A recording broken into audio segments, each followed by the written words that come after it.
ব্রাহ্মণবাড়িয়ার এইচএসসি 26 ব্যাচের পরীক্ষার্থীরা কেমন আছো তোমরা সবাই? আশা করি অনেক অনেক ভালো আছো। আমাদের ওয়ান শট কোর্সের আজকে দ্বিতীয় ক্লাস ইংরেজি। তোমরা সবাই জানো যে তোমাদের পরীক্ষা চলছে, আমরাও জানি। সেই তারই ধারাবাহিকতায় আজকে আমরা একটা ওয়ান শট ম্যারাথন ক্লাস নিয়ে এসেছি, যেই ক্লাসের মধ্যে আমরা ইংরেজির সবচেয়ে গুরুত্বপূর্ণ বিষয়গুলোকে কভার করব আজকে। এবং আমার বিশ্বাস যে এই কাজটা করার পর তোমাদের অনেক বিষয়ে যেগুলোতে কনফিউশন ছিল কিংবা আছে, সেই কনফিউশনগুলো দূর হয়ে যাবে। এবং MCQ, question, summary writing, flowchart writing, rearrange writing, graph chart, pie chart, এই প্রত্যেকটা বিষয়ে আমরা একটু খুঁটিনাটি আলোচনা করব এবং কিভাবে একটু বেশি মার্ক পাওয়া যায় এবং কিভাবে একটু টিপস অ্যান্ড ট্রিক্স দিলে তোমরা একটু ভালো করতে পারো, ওই বিষয়গুলো মাথায় রেখে আমরা আজকের ক্লাসটি ইন্ট্রো বড় করবো না। জাস্ট আমাকে জানাও তোমরা আমাকে ঠিকঠাক শুনতে পাচ্ছ কিনা কমেন্টের মাধ্যমে।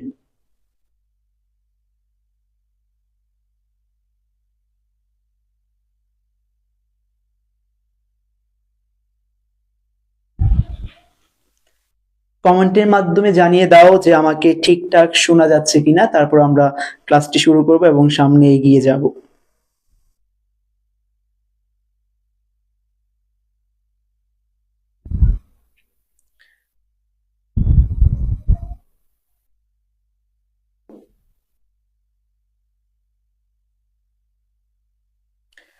আমাকে ঠিকঠাক শোনা যাচ্ছে কিনা জানিয়ে দাও এবং তোমরা কে কোথা থেকে দেখছো তা জানিয়ে দাও। পাশাপাশি তোমার যে ফ্রেন্ডসরা যারা আগামীকাল পরীক্ষায় বসবে, তাদের যদি ক্লাসটি উপকৃত হবে বলে তোমার মনে হয়, তাদেরকে কমেন্ট বক্সে মেনশন করে দিতে পারো। গতকালকের আমাদের ক্লাসটি ছিল সিক্রেট গ্রুপে, যেখানে অনেকেই তোমাদের ফ্রেন্ডদেরকে মেনশন দিয়েছিলে, বাট যেহেতু তারা সিক্রেট গ্রুপে ছিল না, তার জন্য তারা আসলে আমাদের গতকালকের ক্লাসটিকে মিস করে গিয়েছেন, তারা ক্লাসটি করতে পারেননি। বাট যেহেতু আজকে আমাদের ক্লাসটি, বুশরা তানজিনা বলছে যে জি ভাইয়া ক্লিয়ার শোনা যাচ্ছে, থ্যাংক ইউ বুশরা।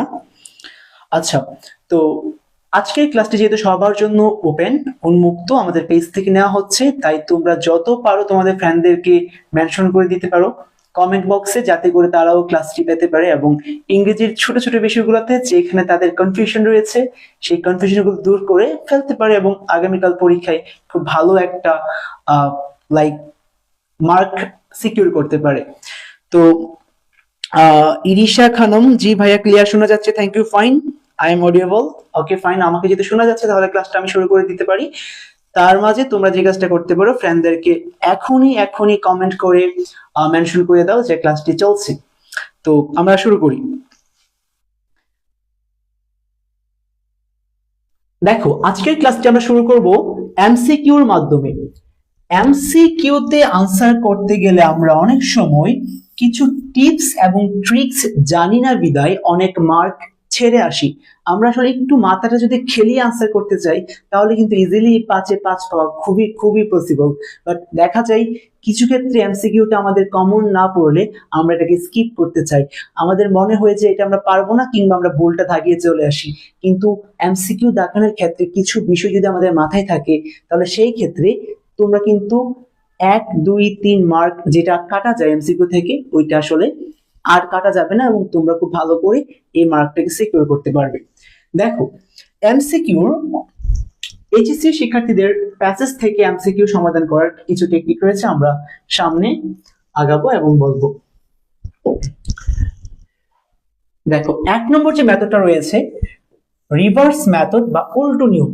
এর মানেটা হচ্ছে গিয়ে, দেখো, তুমি যখন আগে কোশ্চেন পড়ো এবং পরে প্যাসেজটা পড়ো, কিংবা আগে যখন তুমি এমসিকিউ গুলো পড়ে নাও, সেই ক্ষেত্রে কিন্তু তোমার আনসার করতে একটু সহজ হবে। কেন সহজ হবে খেয়াল করো। আমরা যদি একটু সামনে আগাই, অধিকাংশ স্টুডেন্ট আগে পুরো প্যাসেজ পড়ে তারপর প্রশ্নে যায়, এতে সময় নষ্ট হয়। তুমি প্যাসেজ তো পড়তেছো, পড়ার পরে আবার প্রশ্নে যাচ্ছ, এমসিকিউ তে যাচ্ছ, তা আবার প্যাসেজে ব্যাক করা লাগতেছে। এমনটা না করে এক পলক কোশ্চেন গুলার দিকে চোখ বুলায় নিবা। এটা করতে কত মিনিট সময় লাগবে? সর্বোচ্চ 30 সেকেন্ড, 40 সেকেন্ড। প্রশ্নগুলো তো ছোট ছোট হয় এমসিকিউ। তো আগে এমসিকিউ গুলো তোমরা পড়ে নিবা, পড়ার পরে তোমরা কি করবে, প্যাসেজের মধ্যে গিয়ে খোঁজার চেষ্টা করবা তোমরা যে প্রশ্নগুলোকে তোমরা পড়েছো। আর প্রশ্নগুলোকে পড়ার সময় অবশ্যই দেখো, আগে প্রশ্ন পড়া, প্যাসেজ পড়ার আগে এমসিকিউ প্রশ্নগুলো একবার পড়ে নিতে হবে, এতে প্যাসেজ পড়ার সময় ব্রেন স্বয়ংক্রিয়ভাবে উত্তরগুলো খুঁজতে থাকবে। ঠিক আছে, গুড। কি ওয়ার্ড চিহ্নিত করা, তুমি যখন প্রশ্নগুলো পড়বে প্যাসেজ পড়ার আগে, ঠিক আছে, তখন এই প্রশ্নগুলোর মধ্যে কোন কোন কিওয়ার্ড গুলো রয়েছে, মূল শব্দগুলো রয়েছে যেগুলো চেয়েছে, ওইগুলো আমাদেরকে কি রাখতে হবে, মাথায় রাখতে হবে। তো আমরা কালকের পরীক্ষায় প্রথমে প্যাসেজ পড়বো না, প্রথমে পড়বো কোয়েশ্চেন, তারপরে পড়বো প্যাসেজ, উল্টো ভাবে যাব, যাতে করে আমরা আসলে সময়টাকে বাঁচাতে পারি। Okay fine. তো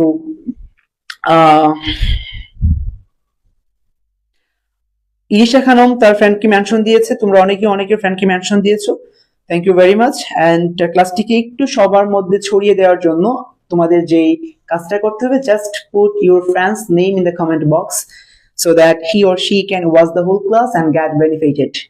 Okay, fine. তারপরে যে আমরা দেখো কন্টেক্সচুয়াল মিনিং, এমসিকিউ করার সময় দেখো এমসিকিউতে প্রায়ই শব্দের অর্থ জানতে চাওয়া হয়, তোমরা সব শব্দের অর্থ নাও জানতে পারো, সেক্ষেত্রে কি করব আমরা, অনেক সময় কি করা হয়, এমসিকিউ দেওয়া হয় যেখানে আমাকে একটা শব্দের সাথে আরেকটা শব্দ কোনটা ম্যাচ করতেছে কিংবা অ্যান্টোনিম সিনোনিম চাওয়া হয়, সেই ক্ষেত্রে আমরা অনেক সময় কি করি না, শব্দটা জানি না, সেই ক্ষেত্রে ভাবি হয়তো বা আমার দ্বারা এই এমসিকিউটা আনসার করা পসিবল না। বাট যদি একটু আমরা মাথাটাকে খেলাই, আই মিন শব্দটি যে লাইনে আছে তার আগের এবং পরের লাইন পরে পুরো বাক্যের অর্থ থেকে শব্দটির একটি কাল্পনিক অর্থ অনুমান করার চেষ্টা করতে হবে। ঠিক আছে, ওকে ফাইন। আই মিন তোমরা যে শব্দটা তোমাকে মিনিং বের করতে হবে অথবা যে শব্দের সিনোনিমটা তোমাকে বের করতে হবে, তুমি যদি ওই শব্দের অর্থটা না জানো, তুমি তাহলে প্যাসেজটা পড়ে প্যাসেজের আগে এবং পরের শব্দগুলো পড়ে একটা কাল্পনিক শব্দ তৈরি করবা যে এটার অর্থ কি দাঁড়াতে পারে। ঠিক এইভাবে তোমরা একটা কাল্পনিক শব্দ অথবা অর্থ তৈরি করে এইটার সাথে অপশনে দেওয়া শব্দগুলো তোমরা ম্যাচ করিয়ে আনসারটা করতে পারবে। ঠিক আছে, আমরা যদি সামনে এগিয়ে যাই একটু,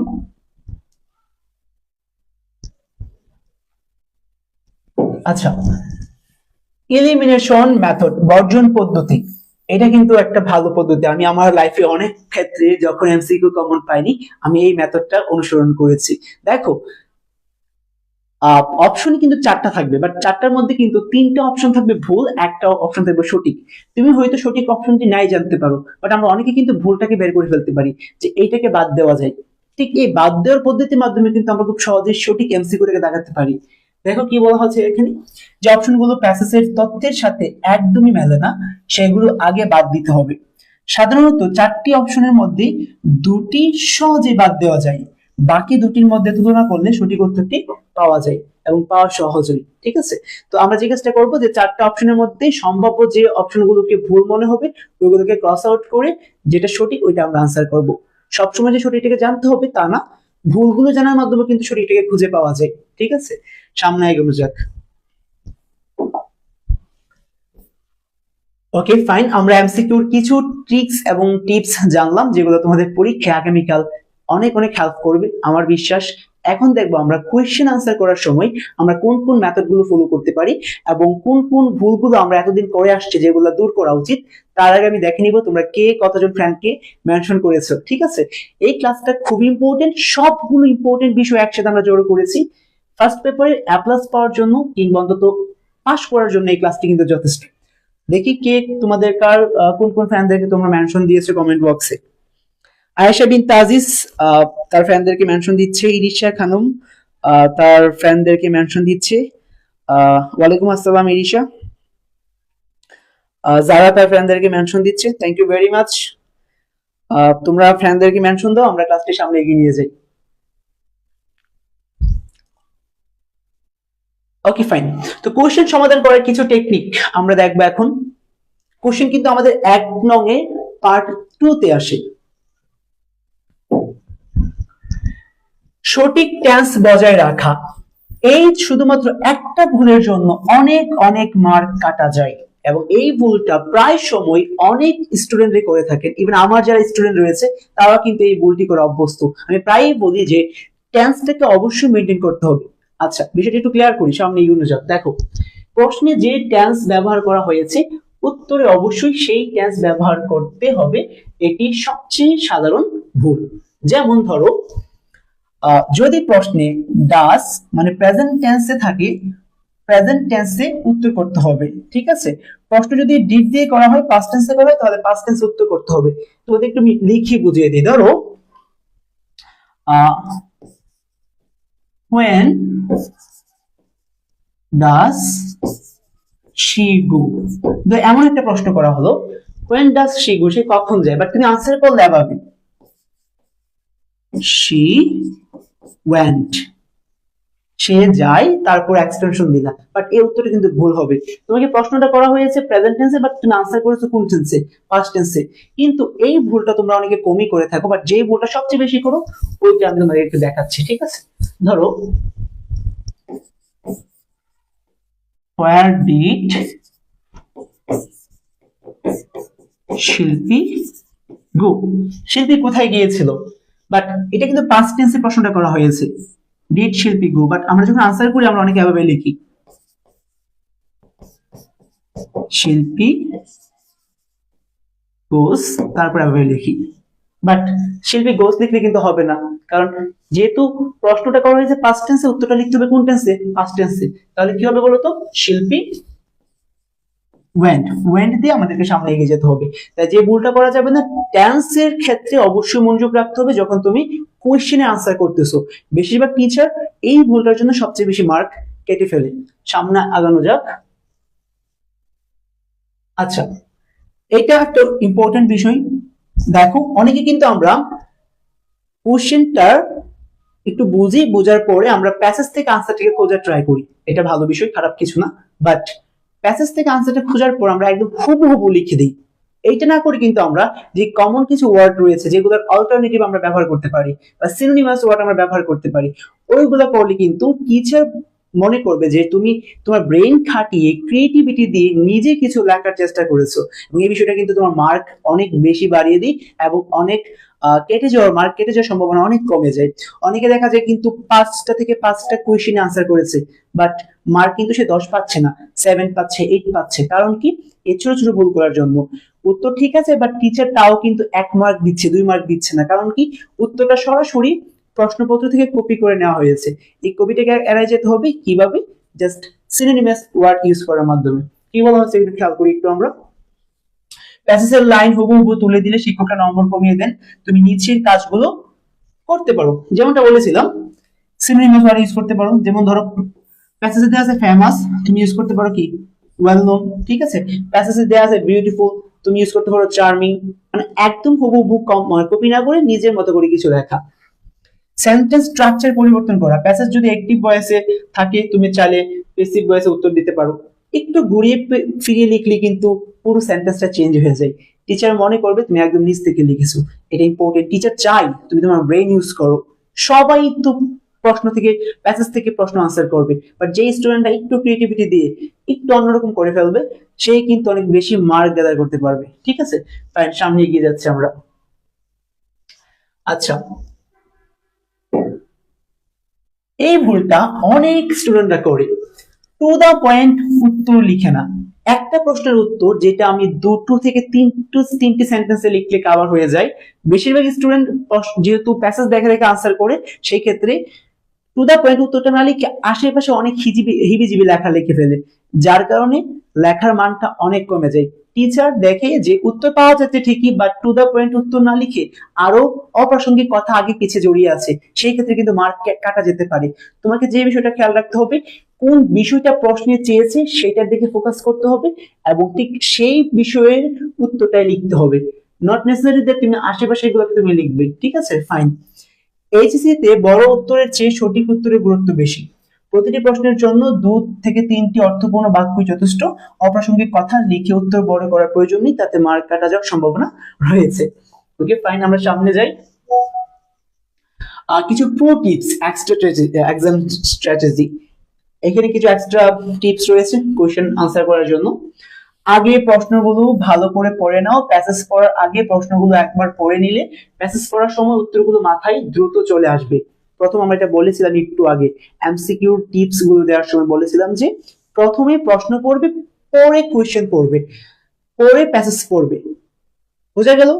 প্যাসেজ আগে পড়ে পরে প্রশ্ন পড়তে আমরা যাব না। Okay fine. নিজের মতো করে লেখা উত্তরের শুরুতে according to the passage, from the text, we see that, আমরা এগুলো ইউজ করতে পারি। ইউজ করলে লেখার মান অনেক বেড়ে যায়। বানানো গ্রামার, ছোট ছোট বাক্যে উত্তর দাও যাতে গ্রামাটিক্যাল ভুল কম হয়। আমি বলছি তোমরা নিজে থেকে লেখা ট্রাই করো, বাট নিজে থেকে লিখতে গিয়ে যদি তুমি অনেক বেশি গ্রামার ভুল করো, বানান ভুল করো, তাহলে কিন্তু মার্ক কেটে যাবে। গ্রামার ভুল এবং বানান ভুলকে এড়িয়ে যাওয়ার জন্য তুমি তোমার কমফোর্ট জোনের ভিতরে থাকবে, ছোট ছোট বাক্য ইউজ করো যেখানে বলার সম্ভাবনা খুব কম থাকবে। ওকে, এখন আমরা কথা বলবো সামারি নিয়ে। সামারি নিয়ে অনেকের অনেক ধরনের কোয়েশ্চেন, ভাইয়া সামারির ভিডিওটা কখন আসবে? আজকে মনে অনেকগুলো প্রশ্ন আমরা পেয়েছি, আমাদের মেসেঞ্জারে অনেকগুলো মেসেজ এসেছে যে কখন সামারি নিয়ে একটা ক্লাস বুঝিয়ে দিবেন। সামারিটা অনেক কনফিউশন তৈরি করে, সামারির জন্য আমরা এটা করতেছি ওইটা করতেছি।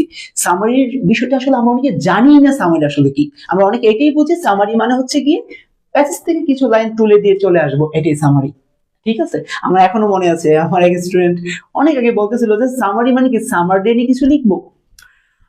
হয়তো সে ফান করেছে, বাট সামারির যে বিষয়টা আমাদের কাছে কিন্তু এখনো পুরোপুরি স্পষ্ট না। আমরা কি বুঝি সামারি আসলে কি? ঠিক আছে, আর যদি কিছু তোমরা নোট করতে চাও, খাতা কলম নিয়ে বসে যাও, যাতে করে খুব সহজেই তোমরা মেইন মেইন পয়েন্ট গুলোকে নোট আউট করতে ফেলতে পারো ক্লাসটা করার সাথে সাথে।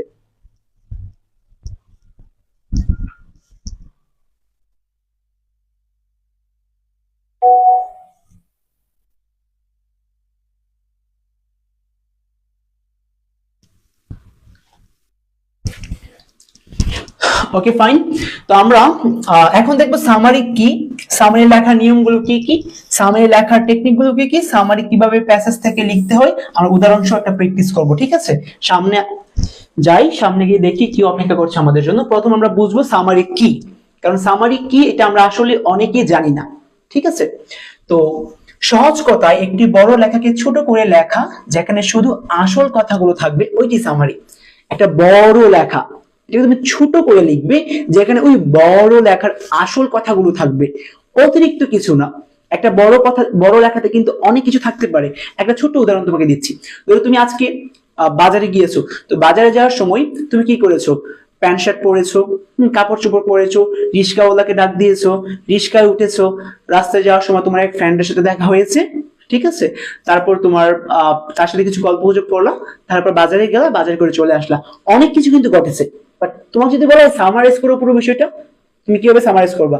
আমি সকালে বাজারে গিয়েছিলাম, বাজার থেকে কিছু কিনে বাসায় ফিরে ফিরে এসেছি, পথে আমার এক বন্ধুর সাথে দেখা হয়েছিল। এত বড় কাহিনী খুব ছোট হয়ে গিয়েছে। দেখো আমরা একটু বুঝবো খুব ভালো করে। একটি উদাহরণ দিলে যদি যদি দিই আমরা খুব ভালো বিষয়টা বুঝতে পারবো। মনে করো তুমি 3 ঘন্টার একটি সিনেমা দেখলে, এখন তোমার বন্ধুকে যখন তুমি 5 মিনিটে সিনেমার কাহিনীটা শোনাচ্ছ, সেটাই হলো সিনেমার সামারি। ঠিক আছে, পুরো 3 ঘন্টার যে মুভি সিনেমা, ওইটা তুমি তোমার বন্ধুকে 5 মিনিটে বুঝিয়ে দিচ্ছ যে মূল কাহিনীটা কি হয়েছে। ওইটাই সামারি। আমরা সবাই সামারাইজ করতে পারি, এটা আমাদের সবার জানা আছে, আমরা প্রতিনিয়ত এটা করি। বাট এখানে তুমি সব ডায়লগ বা ছোট ছোট দৃশ্য না বলে শুধু মূল গল্পটা বলো। সামারি মানে হচ্ছে কি একটা বড় বিষয়ের ছোট অংশ, যাদের থিমটা বা মূল ভাবটা ঠিক থাকে। ঠিক আছে, আশা করি তোমরা বুঝতে পেরেছো। আমরা সামনে এগিয়ে যাই।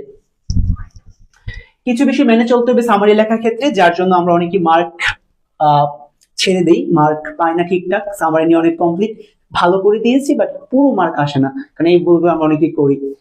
টাইটেল দেওয়া যাবে না। অনেকে সামারি লেখার সময় বড় করে সামারি লিখি, ঠিক আছে, লিখে একটা কি দিই, দাগ দিই, প্যারাগ্রাফ যেভাবে লিখি ওইভাবে। অথবা সামারি যে বিষয় এসেছে সেই বিষয়ে একটা দাগ দিয়ে একটা টাইটেল তৈরি করে। টাইটেল কিন্তু সামারি লেখার সময় অ্যালাউ না, এটা দেওয়া যাবে না। মূল প্যাসেজের 3 ভাগের 1 ভাগ লিখতে হবে। বুঝেছো? প্যাসেজটা ধরো 90 ওয়ার্ডের, তো তুমি লিখবে কত ওয়ার্ডে? 30 ওয়ার্ডে। ঠিক আছে, মূল যে প্যাসেজটা যদি এত বড় হয় তুমি লিখবে এত বড়। সামারিটা 3টা ভাগ করে 1 ভাগ লিখতে হবে। মূল প্যাসেজ থেকে কোনো বাক্য হুবহু বা সরাসরি কপি করে বসানো যাবে না, এবং this is what most of the students do, and that is why they do not go the full marks. ঠিক আছে, আমরা হুবহু লাইন তুলে দেই, এটা করা যাবে না, একটু ট্রিকি হতে হবে। আমরা লাইনগুলো প্যাসেজ থেকে দিব, বাট কিছু ওয়ার্ড চেঞ্জ করে দেব। ধরো লেখা আছে গুড বয়। আমরা কি লিখতে পারি বলো তো?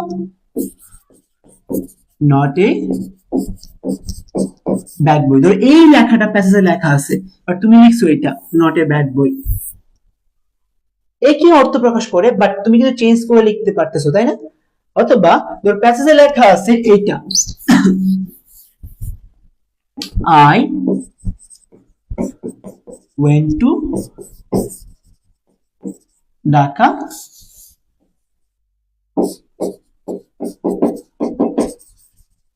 লাস্ট নাইট, এটা প্যাসেজে লেখা আছে, তুমি এটা লিখতে পারো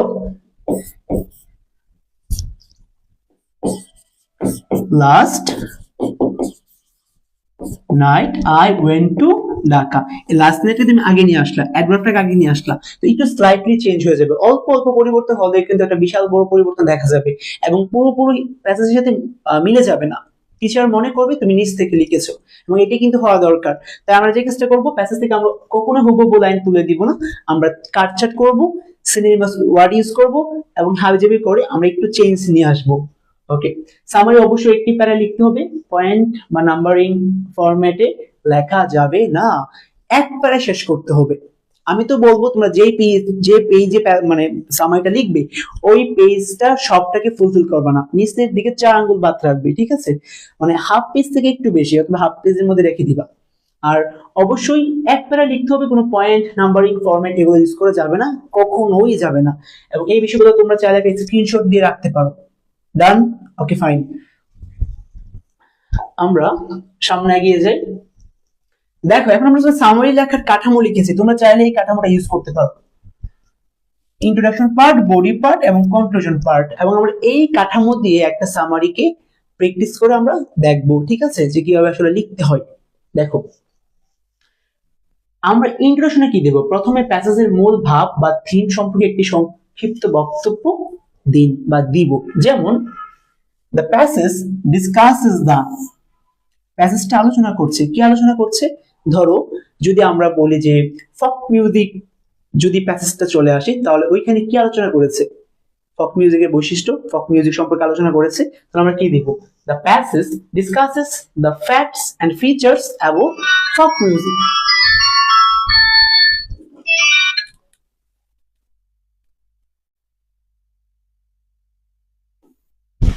ওকে ফাইন, ধরো এই প্যাসেজটা আলোচনা করেছে তোমার নেলসন ম্যান্ডেলা সম্পর্কে, যদি তোমাদের প্যাসেজটা আপাতত নাই সিলেবাসে, তোমরা কি দিবা? যে দ্য প্যাসেজ ডিসকাসেস অ্যাবাউট অথবা discusses the fact and some information about Nelson Mandela, ঠিক আছে? ওকে ফাইন, তো আমাদের টাইটেল পার্টে, সরি ইন্ট্রোডাকশন পার্টে আমরা এমন একটা বিষয় দিব যা দিয়ে পুরো প্যাসেজের একটা ভাব চলে আসে, বিস্তারিত যে কি কোন বিষয়ে প্যাসেজটা আলোচনা করেছে। এই বডি পার্টটাই সবচেয়ে ইম্পর্টেন্ট এবং এই পার্টে স্টুডেন্ট সবচেয়ে বেশি ভুল করে, কারণ এই পার্টে তারা প্যাসেজ থেকে হুবহু বাক্য ধরে এনে এনে বসিয়ে দিই, ঠিক আছে? এটা করা যাবে না কিন্তু। যেমন একটু আগে বলেছিলাম যে আমরা সমার্থক শব্দ ব্যবহার করতে পারি এবং বাক্যের মধ্যে প্রিপজিশনাল ফ্রেজগুলোকে আগে নিয়ে আসতে পারি, পরে বসাতে পারি, অ্যাডভার্বগুলোকে আগে পরে বসাতে পারি, এগুলো করে আমরা বাক্যটাকে চেঞ্জ করে ফেলতে পারি, বাক্যের স্ট্রাকচারটাকে, যাতে করে বাক্যটা একদমই প্যাসেজের সাথে হুবহু না মিলে যায়, ঠিক আছে? তো প্যাসেজের মূল পয়েন্টগুলো খুবই সংক্ষেপে উল্লেখ করুন, কোনো অতিরিক্ত বা আননেসেসারি ডিটেলস বাদ দিন, মূল ভাব বা থিমের সমর্থনে উদাহরণ ও ব্যাখ্যা দেওয়া যেতে পারে, তবে তা খুবই সংক্ষেপে। খুবই সলিড কথা বলেছে। মূল প্যাসেজের কি বিষয় আমাদেরকে জানাতে চেয়েছে, জাস্ট ওই বিষয়টাকে আমরা কয়েকটা পয়েন্টে লিখতে পারি, ঠিক আছে? বডি পার্টে এবং শেষ পার্টটা খুব ইম্পর্টেন্ট, প্যাসেজের শেষের অংশের উপসংহারে যদি কোনো শিক্ষার্থীর বিষয় বা বার্তা থাকে সেটি তুলে ধরুন। আচ্ছা আমরা এটাকে একটু স্কিপ করে জাস্ট একটু সিম্পলি তোমাদেরকে বুঝিয়ে দিই। তোমরা লিখতে পারো যে ইন কনক্লুশন, সবশেষে we get a good concept, আমরা ভালো একটা ধারণা পাই কি সম্পর্কে? যদি ফক মিউজিক সম্পর্কে আসে, অ্যাবাউট ফক মিউজিক, যদি নেলসন ম্যান্ডেলা সম্পর্কে আসে, অ্যাবাউট নেলসন ম্যান্ডেলা, যদি তোমার আর্ট এন্ড ক্রাফট সম্পর্কে আসে, অ্যাবাউট আর্ট এন্ড ক্রাফট, ঠিক আছে? আমাদের বই কিন্তু অনেকগুলো প্যাসেজ রয়েছে, যে প্যাসেজগুলো সামারির জন্য অনেক ইম্পর্টেন্ট। আমরা গত ক্লাসে এটা নিয়ে আলোচনা করেছি, তোমরা চাইলে খুব সহজেই গত ক্লাসটা করে আসতে পারো এবং প্যাসেজের সাজেশনটা ফলো করতে পারো। আশা করি ওই সাজেশন থেকে অনেক বেশি তোমার পরীক্ষায় কমন পাবে।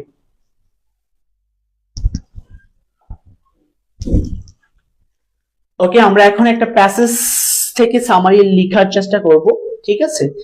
এইটা হচ্ছে একটা সামারি। প্যাসেজটা হচ্ছে দা story of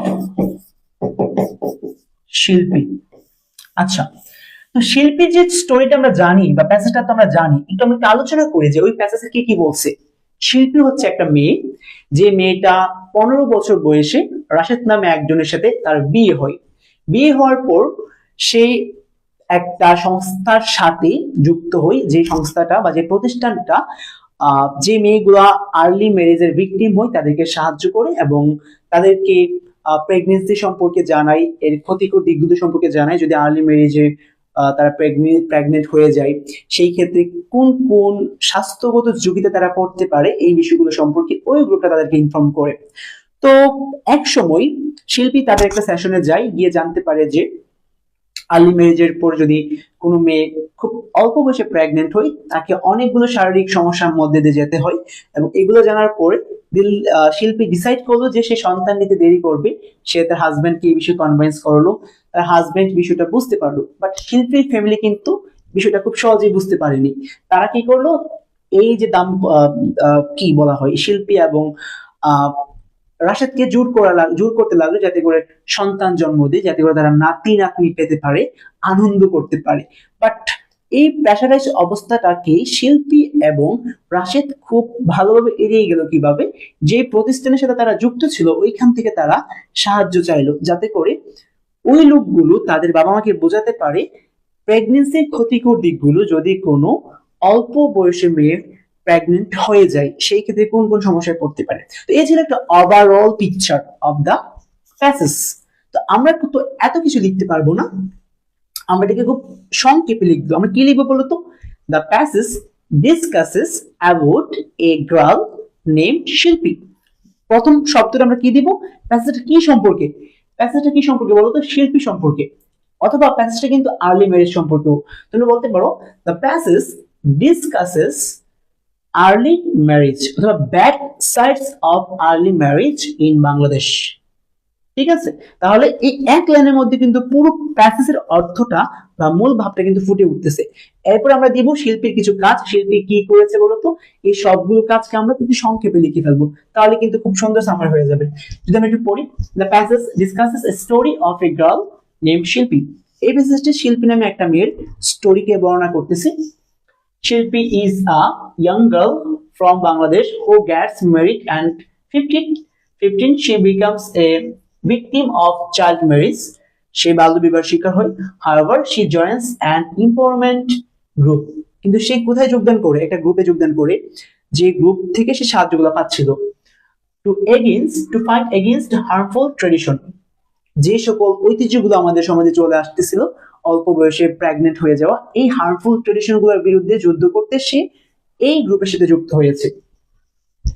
She learns about the health risks of early marriage, early marriage and pregnancy. অল্প বয়সে বিয়ে হয়ে যাওয়া অথবা প্রেগনেন্ট হয়ে যাওয়ার যে খারাপ দিকগুলো সম্পর্কে সে জানতে পারে। With support from her husband and community, she works to promote change in her village. তার হাজবেন্ডের কাছ থেকে সাপোর্ট পেয়ে এবং তার ফ্যামিলির কাছ থেকে সাপোর্ট পেয়ে সে পরবর্তীতে এই বিষয়গুলোকে প্রমোট করতে লাগলো, যে আর্লি প্রেগনেন্সি এবং early marriage is not a good thing, we should avoid this. আচ্ছা, the story shows how education, counselling and peer support help young people challenge harmful culture practices like early marriage and pregnancy. বাস, তাই আমাদের যে শিল্পীর এত বড় প্যাসেজটা, ওইটাকে আমরা খুব ছোট করে নিয়ে এসেছি, কিন্তু এই ছোট করে নিয়ে আসার পরে কিন্তু আমরা প্যাসেজের মূল ভাবটাকে কিন্তু এখানে বুঝতে পারতেছি।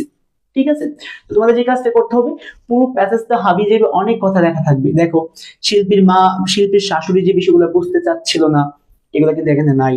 ঠিক আছে, তারপরে শিল্পী তোমার এই যে গ্রুপে রেগুলার যেত, গ্রুপটাকে কিভাবে সাহায্য করতো, এই বিষয়টা কিন্তু বিস্তারিত লেখা নাই। বাট তাও কিন্তু এই ছোট একটা অংশের মধ্যে কিন্তু পুরো প্যাসেজ সম্পর্কে একটা ওভারঅল আইডিয়া পাওয়া যায়। তো আমরা এই বিষয়গুলো করতে পারি। আর শেষের যে লাইনটা আমরা এখানে অ্যাড করা হয়নি, তোমরা চাইলে অ্যাড করে দিতে পারো। In conclusion, we get a good idea about early marriage, অথবা we get a good concept about early marriage. Fine. তো এই ছিল সামারি নিয়ে বিস্তারিত আশা করি তোমরা নেক্সট ক্লাসে নেক্সট পরীক্ষায় সামারি খুব ভালো করে দিয়ে আসতে পারবে। বাট একটা ভুল করা যাবে না, সামারি খুব বড় লেখা যাবে না। কোন ভুলগুলো করা যাবে না আমরা তো জানি, আমরা আগেই আলোচনা করেছি। তোমরা চাইলে স্ক্রিনশট নিয়ে দিতে পারো, ভিডিওটাকে একটু ইউটার্ন করে আমরা সামনে এগিয়ে যাচ্ছি। ওকে ফাইন, বহুল প্রত্যাশিত ফ্লো চার্ট।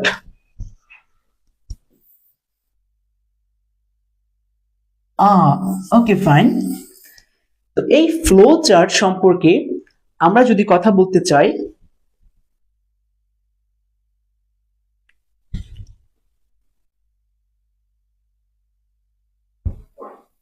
ওকে এভরিওয়ান, যদি আমরা ফ্লো চার্ট সম্পর্কে কথা বলতে চাই তাহলে প্রথমেই বলতে হই ফ্লো চার্টের যে 10 মার্ক রয়েছে এটাকে ছেড়ে আসার কোনো প্রশ্নই কিন্তু হয় না। কারণ এই ফ্লো চার্ট এত সহজ, বাট আমরা এটাকে এত কমপ্লিকেটেড ভাবি, তার জন্য কিন্তু পরীক্ষা আমরা অনেক সিলি মিস্টেক করি এবং কনসেপ্টটা ক্লিয়ার না থাকার কারণে আমরা মার্কগুলো ছেড়ে আসি। তবে ফ্লো চার্টে যাওয়ার আগে আমরা বলতে চাই তোমরা তোমাদের ফ্রেন্ডদেরকে মেনশন করে দাও যাতে করে তারাও ক্লাসটি করতে পারে। কেমন গাইস?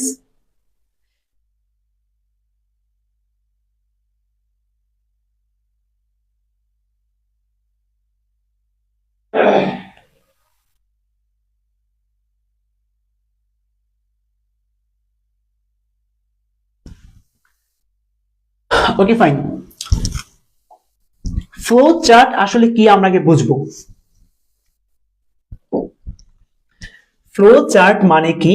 ফ্লো চার্ট হচ্ছে একটি প্রবাহ চিত্র যেখানে ধাপে ধাপে একই ধরনের তথ্য থাকবে। ফাইন, নোট করবো আমরা বিষয়টাকে এখন, ঠিক আছে? একটু বুঝি। ফ্লো চার্ট হচ্ছে একটা প্রবাহ চিত্র যেখানে বিভিন্ন ধরনের তথ্য থাকবে, এমনটা কিন্তু বলা হয়নি, বলা হয়েছে ধাপে ধাপে একই ধরনের তথ্য থাকবে। ফ্লো চার্টের মধ্যে ধাপে ধাপে তথ্য থাকবে, বাট একই ধরনের তথ্য থাকবে, এই বিষয়টা কিন্তু নোট করতে হবে, মাথায় রাখতে হবে, ঠিক আছে? ওকে, তো এই তথ্যগুলো আমরা লিখবো প্যাসেজ থেকে, যে প্যাসেজটা আমাদের কোশ্চেন পেপারে থাকবে। আমরা একই ধরনের তথ্য লিখবো যেগুলোকে আমরা ধাপে ধাপে সাজিয়ে রাখবো পরীক্ষার উত্তরপত্রের মধ্যে, বাট এগুলা লিখবো একটা প্যাসেজ থেকে, যে প্যাসেজটা হবে আমাদের সিন প্যাসেজ এবং আমাদের বই থেকে প্যাসেজটা আসবে। বাট একটা প্যাসেজের মধ্যে কিন্তু অনেক ধরনের তথ্য থাকে, বাট আমরা ফ্লোচার্টের মধ্যে যে তথ্যটা লিখবো এই তথ্যটা হবে একই ধরনের তথ্য, একটা স্পেসিফিক তথ্য, এবং কোন তথ্যটা লিখবো এটা কিন্তু প্রশ্নপত্রে আমাদেরকে বলে দিবে। আমরা একটু সামনে আগাই। আমরা এখন পর্যন্ত ফ্লোচার্ট সম্পর্কে যা জানলাম, যে ফ্লোচার্ট হচ্ছে একটা প্রবাহ চিত্র, যে চিত্রের মধ্যে তথ্য থাকবে। কোন ধরনের তথ্য থাকবে? কোন একটা স্পেসিফিক বিষয় সম্পর্কে তথ্য আমরা উল্লেখ করব, এবং সবগুলো হবে একই ধরনের তথ্য, এবং এগুলো সাজানো থাকবে ধাপে ধাপে। যদি আমরা একটু বুঝে থাকি, একটু সামনে আগাই। যেমন লেজেন্ড অফ গাজীপুর একটা প্যাসেজ আমরা এটা পড়েছি, আমাদের বইটা আছে। লেজেন্ড অফ গাজীপুর প্যাসেজ থেকে গাজীপুরের কাজগুলো তুলে ধরতে বলতে পারে। ফাইন, এক ধরনের তথ্য কিন্তু চলে আসছে। ধরো পরীক্ষার মধ্যে গাজীপুরের প্যাসেজটা দিল, দিয়ে বললো গাজীপুরের যে কাজগুলো আছে ওইগুলো তুলে ধরো। এখন গাজীপুর যে প্যাসেজটা, এটার মধ্যে তো অনেক ধরনের তথ্য আছে, ওই এলাকার বর্ণনা রয়েছে, ওই এলাকার মধ্যে মানুষরা কিভাবে বাস করতো, পরিবেশটা কেমন ছিল, অনেক ধরনের তথ্য কিন্তু প্যাসেজের মধ্যে রয়েছে। বাট তোমার কাছ থেকে কিন্তু এত ধরনের তথ্য চাইবে না, জাস্ট একটা স্পেসিফিক তথ্য চাইবে।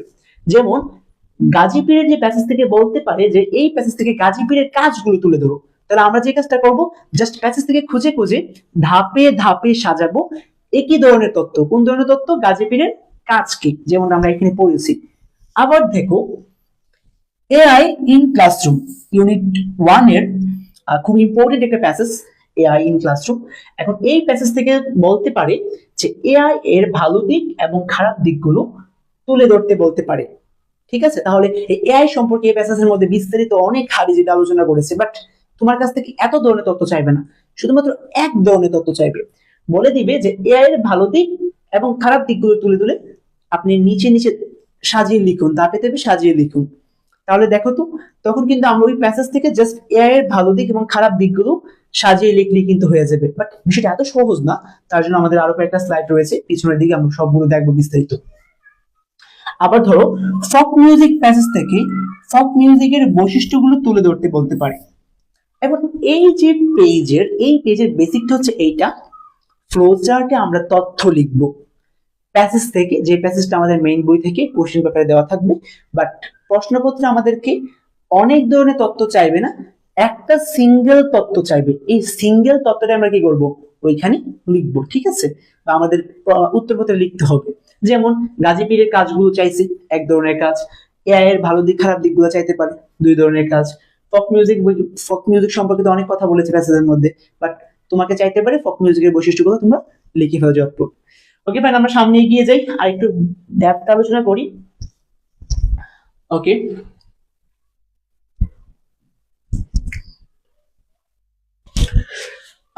তোমরা এই পর্যন্ত বুঝতে পারছো কিনা একটু আমাকে কমেন্ট করে জানাও সবাই ঝটপট। এই পর্যন্ত কতটুকু তোমরা বুঝতে পেরেছো ঝটপট জানাও। আর যদি কোনো কোয়েশ্চেন থাকে যে ভাইয়া বুঝতে সমস্যা হচ্ছে, তাহলে আমি তোমাদেরকে ক্লিয়ার করে দেব। খুব দ্রুত কমেন্ট করো। মরিয়ম পুষ্প তার ফ্রেন্ড কি মেনশন করেছে, thank you so much. Tabriza Hossain mention her friend, and তোমরা খুব ফাস্ট তোমাদের ফ্রেন্ডদেরকে মেনশন করে দাও। অন্তরা তার ফ্রেন্ডকে মেনশন করেছে, থ্যাংক ইউ সো মাচ। তোমরা তোমাদের ফ্রেন্ডদেরকে মেনশন করে দাও, কারণ এই ক্লাসটা খুবই ইম্পর্টেন্ট, খুবই কনফিউশনাল যে টপিকগুলো আমি ক্লিয়ার করে দিচ্ছি, ঠিক আছে। ওকে,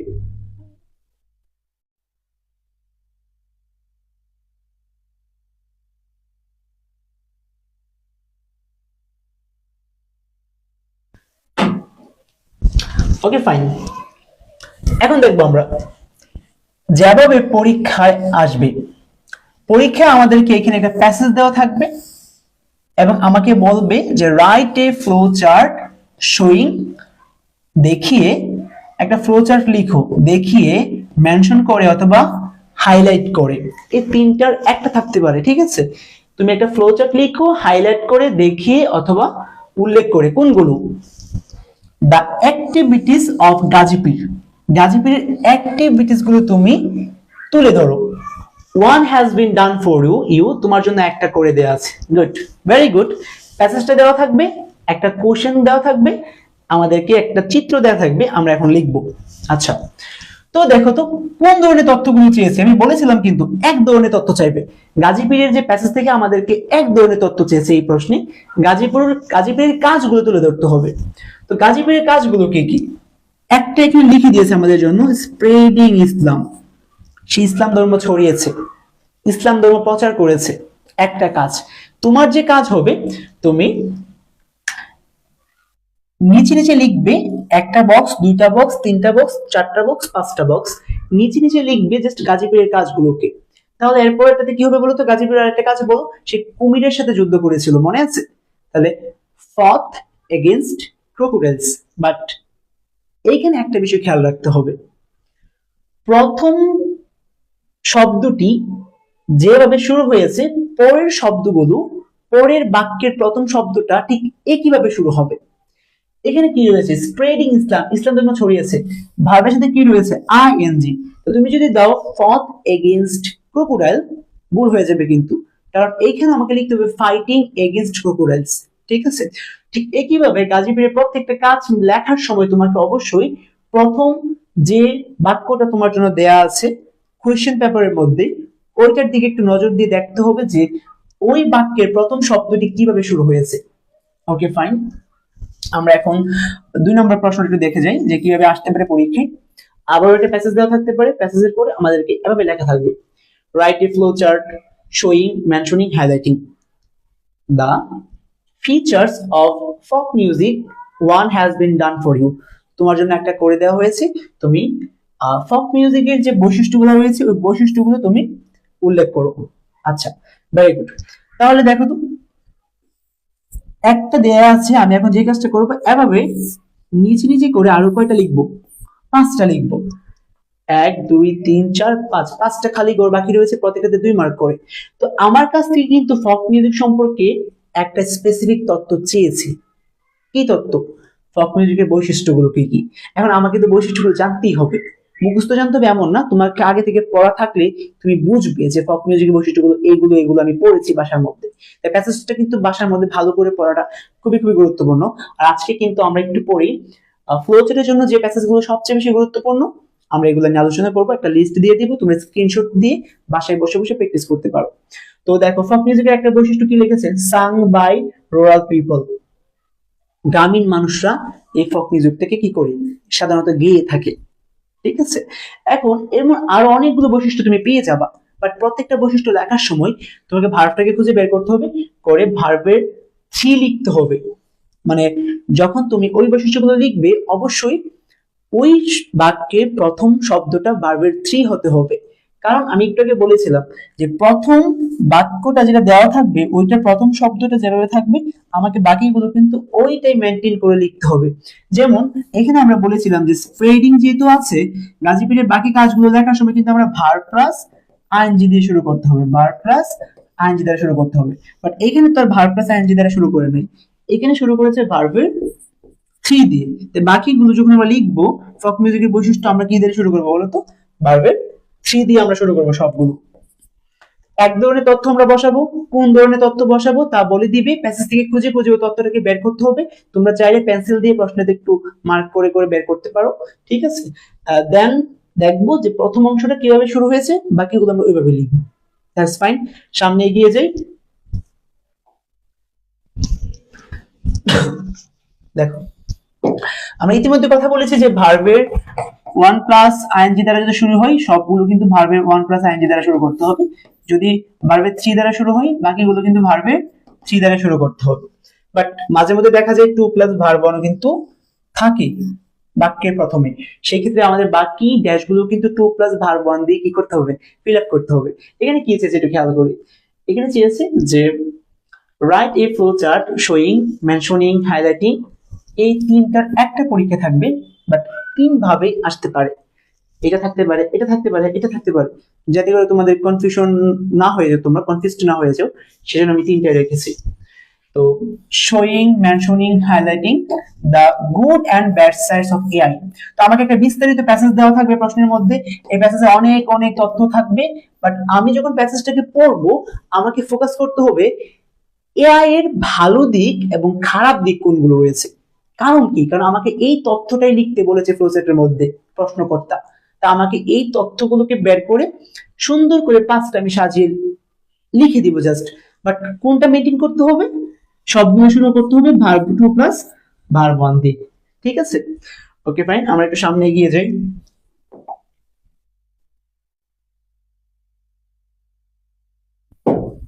ফ্লোচার্ট সম্পর্কে তোমরা অনেকেই বেসিক কিছু ধারণা জানো, কিছু বিষয় জানো, বাট অনেকে এই কমন মিস্টেক গুলো করে আসো, তার জন্য অনেক মার্ক কাটা যায়।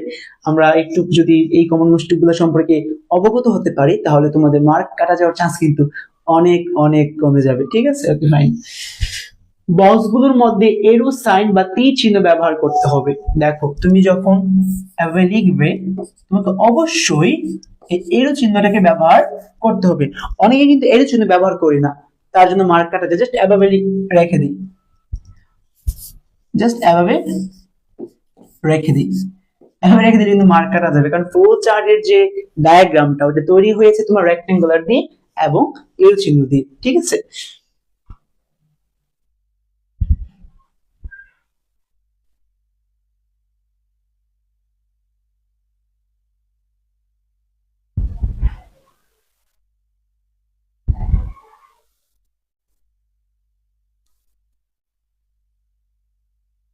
ওকে ফাইন, দেখো তো এরো চিহ্ন ছাড়া কিন্তু যদি তুমি ফ্লোচার্টটা লিখে দিয়ে আসো তাহলে কিন্তু পুরো মার্ক কাটা যাবে। প্রতিটি বক্সে সিরিয়াল নাম্বার দিতে হবে। তুমি অবশ্যই যখন আনসার করবে এখানে 1 নম্বর লিখে দিবে, 2 নম্বর লিখে দিবে, সিরিয়ালটা কিন্তু মেনটেন করে যাবে, ঠিক আছে। তাহলে যেহেতু একটা আমাদের প্রশ্নে দেয়াই থাকে, এই একটা সহ আমাদের মোট 6টা হবে বক্স, 6টার মধ্যে 1 2 3 দিয়ে আমরা 6টা সিরিয়াল মেনটেন করব, ঠিক আছে। বক্সের পয়েন্টগুলো ক্যাপিটাল লেটার দিয়ে শুরু করব, ঠিক আছে। আমাদের এই প্রত্যেকটা যদি আমরা এখানে লিখি, ধরো স্প্রেডিং ইসলাম, তাহলে এসটা বড় হবে, ধরো টু গো দিয়ে আমরা লিখলাম, ধরো 20টা বড় হবে। মানে প্রথম যে পয়েন্টটা অবশ্যই আমরা ক্যাপিটাল লেটার দিয়ে শুরু করতে হবে, ঠিক আছে।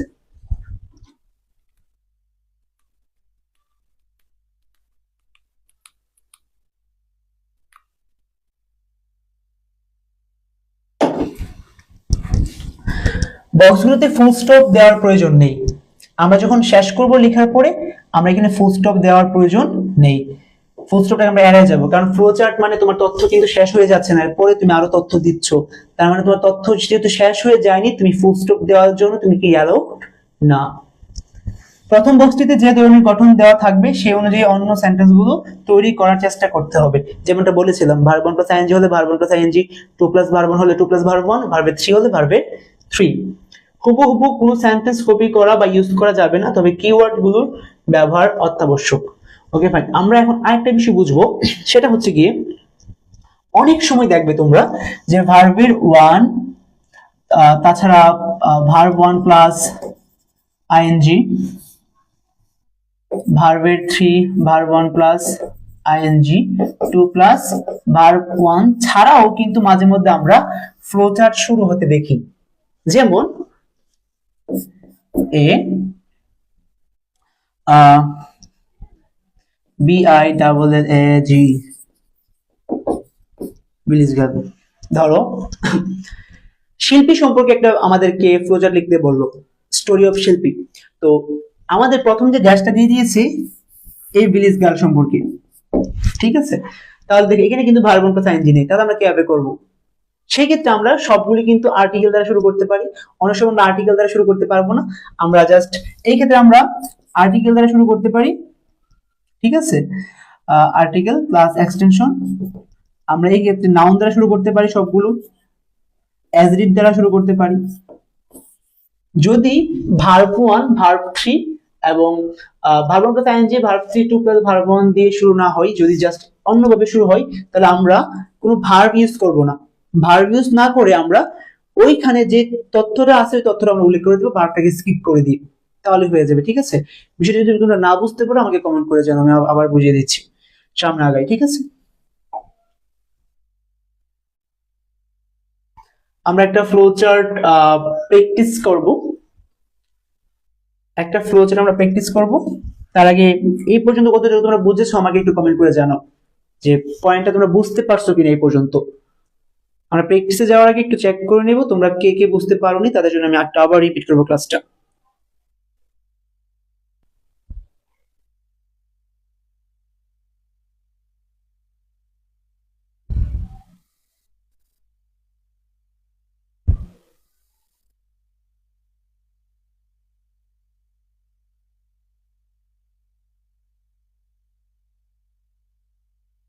আচ্ছা, একজন প্রশ্ন করেছে, উম্মেনুর প্রশ্ন করেছে কিওয়ার্ড কি? কিওয়ার্ড গুলো হচ্ছে তোমার মূল শব্দ। আচ্ছা, আমি একটু সেটা বুঝিয়ে দিচ্ছি। দেখো কিওয়ার্ড গুলো ব্যবহার অত্যাবশ্যক। কিওয়ার্ড মানে কি? ধরো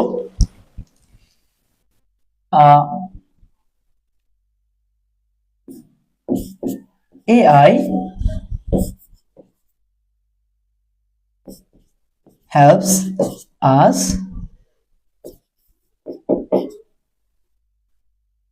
give new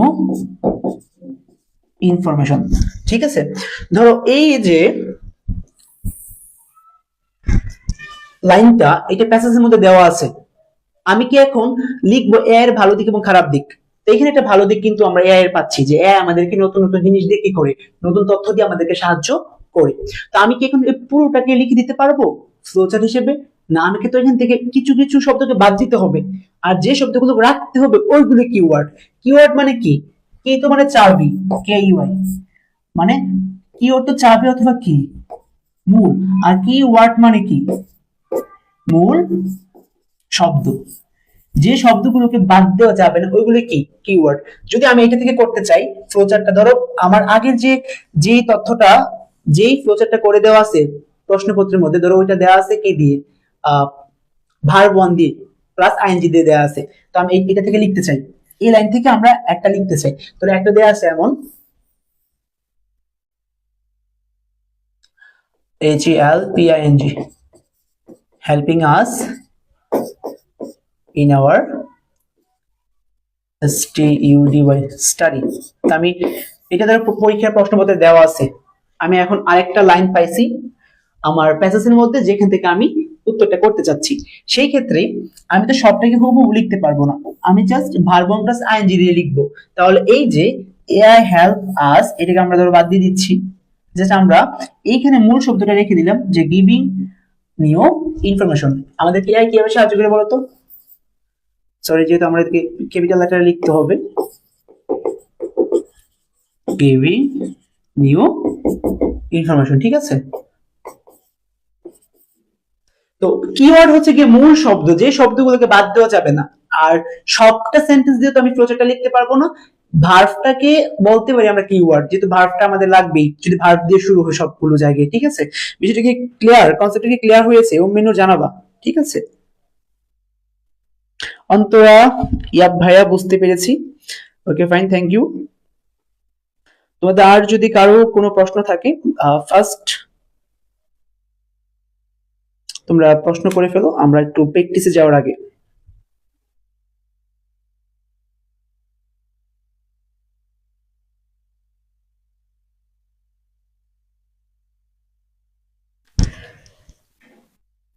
আচ্ছা, তোমরা অনেকেই কোশ্চেন করতেছো বাট কোশ্চেন গুলো শো করতেছে না। যদি কোশ্চেনটা নিচে চলে যায় তাহলে আবার একটু কোশ্চেনটা নতুন করে করে ফেলো, ঠিক আছে।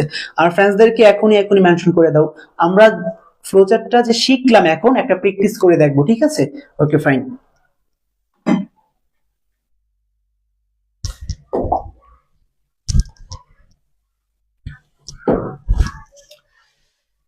ওকে, এমন একটা প্যাসেজ আমাদের পরীক্ষার মধ্যে দেওয়া থাকবে। আচ্ছা, আমরা প্যাসেজটাকে আপাতত পড়তেছি না, বাট আমাদের এই প্যাসেজ থেকে কি চেয়েছে আগে দেখে আসি, কি লিখতে হবে। তোমাদেরকে বলেছিলাম যে প্যাসেজ থেকে শুধুমাত্র এক ধরনের তথ্য লিখতে হবে। আমাকে এই পুরো প্যাসেজ সম্পর্কে হিবিজিবি লিখতে বলবে না, মানে কোন এক ধরনের তথ্য আমার কাছ থেকে এই প্যাসেজ থেকে লিখতে বলতেছে প্রশ্ন করতে হবে, আমি একটু চেক করে নিই, ঠিক আছে।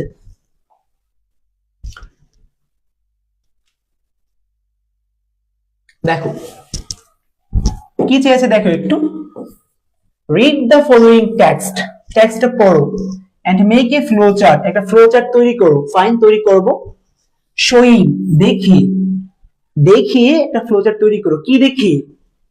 the situation, পরিস্থিতি of adolescent girls in Bangladesh, বাংলাদেশের কিশোরী মেয়েদের যে একটা অবস্থা, সেই অবস্থাটা বর্ণনা করে তুমি একটা ফ্লো চার্ট লিখো। ফাইন, এখন এই প্যাসেজের মধ্যে নিশ্চয়ই বাংলাদেশের কিশোরী মেয়েদেরকে নিয়ে আলোচনা করেছে। এখন আমাকে যে কাজ করতে হবে, এইখান থেকে 5টা একই ধরনের তথ্য বের করতে হবে। কোন ধরনের তথ্য? যে তথ্যটা হবে তোমার কিশোরী মেয়েদের অবস্থা, situation of adolescent girl in Bangladesh. তো বাংলাদেশের কিশোরী মেয়েদের অবস্থা আমাদেরকে বের করতে হবে। ফাইন, বের করব। তো 5টা অবস্থা আমাকে বের করি, ঠিক আছে। ধরো, in Bangladesh the legal age of marriage of girls is 18। আচ্ছা, আমরা ধরো এই প্যাসেজটা পড়ার আগে একটু দেখে নিই যে কিভাবে প্রথম সেন্টেন্সটা শুরু হয়েছে প্যাসেজের, মানে প্রশ্নের মধ্যে।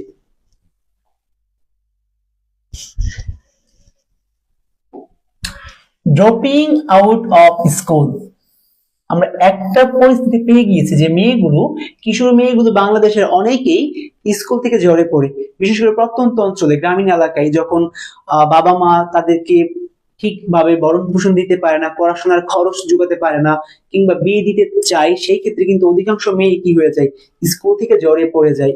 তাই ড্রপিং আউট অফ স্কুল হচ্ছে কি একটা পরিস্থিতি কিশোরী মেয়েদের। আর ভার্বটা, প্রথম যে ওয়ার্ডটা ভার্ব ওয়ান প্লাস আইএনজি দিয়ে শুরু হয়েছে। তার মানে এখন আমি আরো যে 5টা সিচুয়েশন লিখবো, পরিস্থিতি লিখবো কিশোরী মেয়েদের, সবগুলি ভার্ব ওয়ান প্লাস আইএনজি দ্বারা শুরু করব। তো আমি আগে একটু নোট ডাউন করে নিই কোথায় কোথায় রয়েছে সেই সিচুয়েশন গুলো। যখন তোমরা খুঁজতে আসবে তখন একটা বিষয় মাথায় রাখতে হবে, আমি যাই খুঁজবো এখানে একটা ভার্ব থাকতে হবে, কারণ ভার্ব যদি না থাকে আমি তো ভার্ব ওয়ান প্লাস আইএনজি দিতে পারবো না। ওকে, তো ইন বাংলাদেশ, বাংলাদেশের মধ্যে the legal age of marriage of a girl is 18। আচ্ছা, however 33% of our girls get married before they are 15। দেখো পেয়ে গেছি আমরা। 33% মেয়ে অফ আওয়ার গার্লস, মানে আমাদের দেশের 33% মেয়েরা গেট ম্যারিড, তারা তাদেরকে বিবাহ দেওয়া হয় বা তাদের বিয়ে হয়ে যায় বিফোর দে আর 15, তারা 15 বছর হওয়ার আগে তাদের কি হয়ে যায়, বিয়ে হয়ে যায়। কত পার্সেন্ট মেয়ের? 33% মেয়ের। আচ্ছা, এখানে ভার্ব কোনটা আছে বলো তো? গেট, গেট ম্যারিড হচ্ছে তোমার ভার্ব এখানে। তো আমরা একটা পেয়ে গেছি মেয়েদের সিচুয়েশন, যে তাদের কি হয়ে যায়, বিয়ে হয়ে যায় বিফোর দে আর 15, 15 বছর হওয়ার আগে তাদের কি হয়ে যায়, বিয়ে হয়ে যায়। তো আমরা একটা তো পাইলাম, আমরা কি পাইছি বলতো? get married before they are 15। ওকে, আমরা একটা খুঁজে পেলাম, ভালো কথা। তো এখন আমরা ওইখানে লিখে দিতে পারবো, ঠিক আছে? আমরা লিখে দিয়ে আসি। এটা কি হবে বলতো?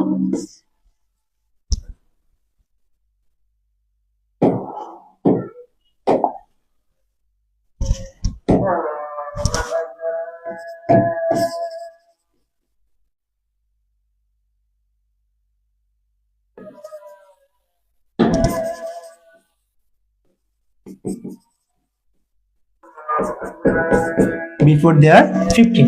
তো একইভাবে আমরা 3, 4, 5, 6 এর মধ্যে কি করব, এভাবে তথ্যটাকে খুঁজে বের করে নিয়ে আসবো, যেই তথ্যটা মেয়েদের অবস্থাকে তুলে ধরে বাংলাদেশের। ঠিক আছে, তো আমি এখন সবগুলো লিখবো না, বাট এই চারটা আমরা খুঁজে বের করে দেখি পাওয়া যায় কিনা প্যাসেজ থেকে।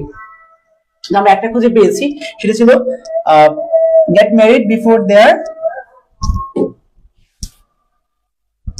15 and 16। Okay fine. becomes mother by the time they reach 19, 19 বছর বয়সী পৌঁছাতে পৌঁছাতে তারা কি হয়ে যায়, মা হয়ে যায়।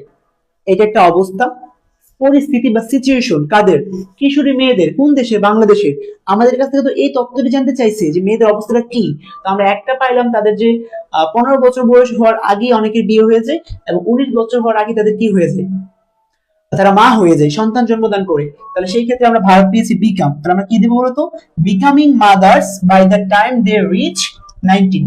Fine, becoming mothers by the time they reach 19। বুঝতে পারছি আমরা? যদি তোমরা কোনো বিষয় বুঝতে না পারো, তাড়াতাড়ি কমেন্ট করে জানিয়ে দাও, আমি একটু পরে কমেন্ট বক্সটা চেক দিচ্ছি। আচ্ছা, দেখো কি বলছে এখানে, যে ড্রপস আউট অফ স্কুল, তারা স্কুল থেকে কি পড়ে, জ্বরে পড়ে। এটা আমরা দিতে পারবো না, কারণ এটা ইতিমধ্যে কিন্তু প্রশ্নকর্তা ইউজ করে ফেলেছে, এটাকে স্কিপ করতে হবে। নয়তো আমরা দিয়ে দিতাম যে dropping out of school. Loses her mobility, একটা মেয়ে তার চলাফেরার যে ক্ষমতাটা হারায় ফেলে, সে নিজের ইচ্ছা মতো কোথাও যেতে পারে না, ঘুরতে পারে না, আই মিন তার স্বাধীনতাটা সে হারায় ফেলে। তার এটা একটা সিচুয়েশন কিন্তু মেয়েটার। এখানে ভার্ব রয়েছে, তারপরে তোমার হচ্ছে কি, আমরা চাইলে এটাকে কিন্তু ওইখানে আনসারে নিয়ে যেতে পারি। তো এই লসটা কি হবে, লজিং হার মোবিলিটি। ঠিক আছে, গেটস কনফাইন্ড, সে গেটস কনফাইন্ড, সে বন্দী হয়ে যায় টু ফুল টাইম ওয়ার্ক, সে একটা ফুল টাইম ওয়ার্কে বন্দী হয়ে যায়। কোথায়? ইন হার লস হাউসহোল্ডস, তার শ্বশুর বাড়িতে সে একটা ফুল টাইম ওয়ার্কে বন্দী হয়ে যায়। তো এটা কিন্তু তার একটা সিচুয়েশন, অবস্থা। তো আমরা এইখান থেকে নিয়ে যেতে পারি যে গেটিং কনফাইন্ড, এই গেটকে আমরা কি করবো, এখানে নিয়ে যাবো, কি করবো বলতো, গেটিং কনফাইন্ড। তো এভাবে যদি আমরা খুঁজি, তাহলে কিন্তু আমরা সহজে, ইতিমধ্যে 3টা তথ্য আমরা পেয়ে গিয়েছি, আর 2টা তথ্য খুব সহজে আমরা পেয়ে যাব যদি আমরা খুঁজ চালিয়ে যাই। তো এই হচ্ছে তোমার গাপচাট লেখার নিয়মটা। তো আমি আবার একটু তোমাদেরকে বলে দিই, যদি এখানে ভার্ব 3 দিয়ে শুরু হইতো, তাহলে আমরা সবগুলো ভার্ব 3 দিয়ে করতাম। যদি এখানে ভার্ব 2 প্লাস ভার্ব 1 দ্বারা শুরু হইতো, আমরা কিন্তু সবগুলো 2 প্লাস ভার্ব 1 দিয়ে করতাম। তো তোমরা বুঝতে পেরেছো কিনা একটু জানাও, ফার্স্ট দ্রুত কমেন্ট করো।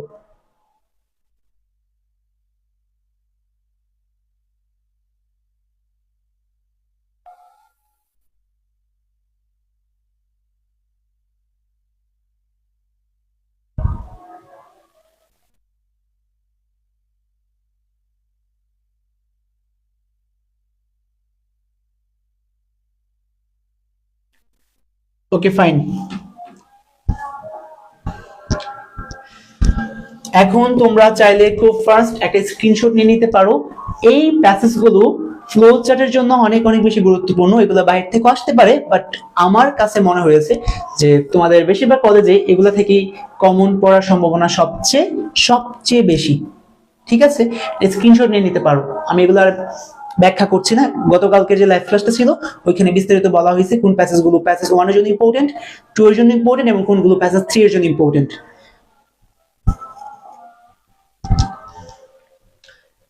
আচ্ছা, তোমাদেরকে একটু বলে নিই যে তোমাদের টেস্ট পরীক্ষা শেষ হওয়ার পরেই শুরু হতে যাচ্ছে আমাদের এফআরবি প্র্যাকটিস ব্যাচ এবং বেসিক টু অ্যাডভান্স ব্যাচ। ঠিক আছে, এই প্র্যাকটিস ব্যাচে তোমাদের মধ্যে যাদের প্রস্তুতি অনেক বেশি গোছানো তাদেরকে প্র্যাকটিস করার জন্য আমরা একটা প্ল্যাটফর্ম দিব এবং ক্লাসের মধ্যে তোমরা প্র্যাকটিস করবে এবং কমন মিস্টেকগুলো ভুলগুলো আমরা ধরিয়ে দিব। এবং পাশাপাশি যারা যারা একদমই প্রস্তুতি গোছাতে পারোনি, পুরোপুরি বই বাকি রয়েছে কিংবা তোমরা একদম শুরু থেকে শুরু করতে চাও, তাদের জন্য রয়েছে V2A basic batch.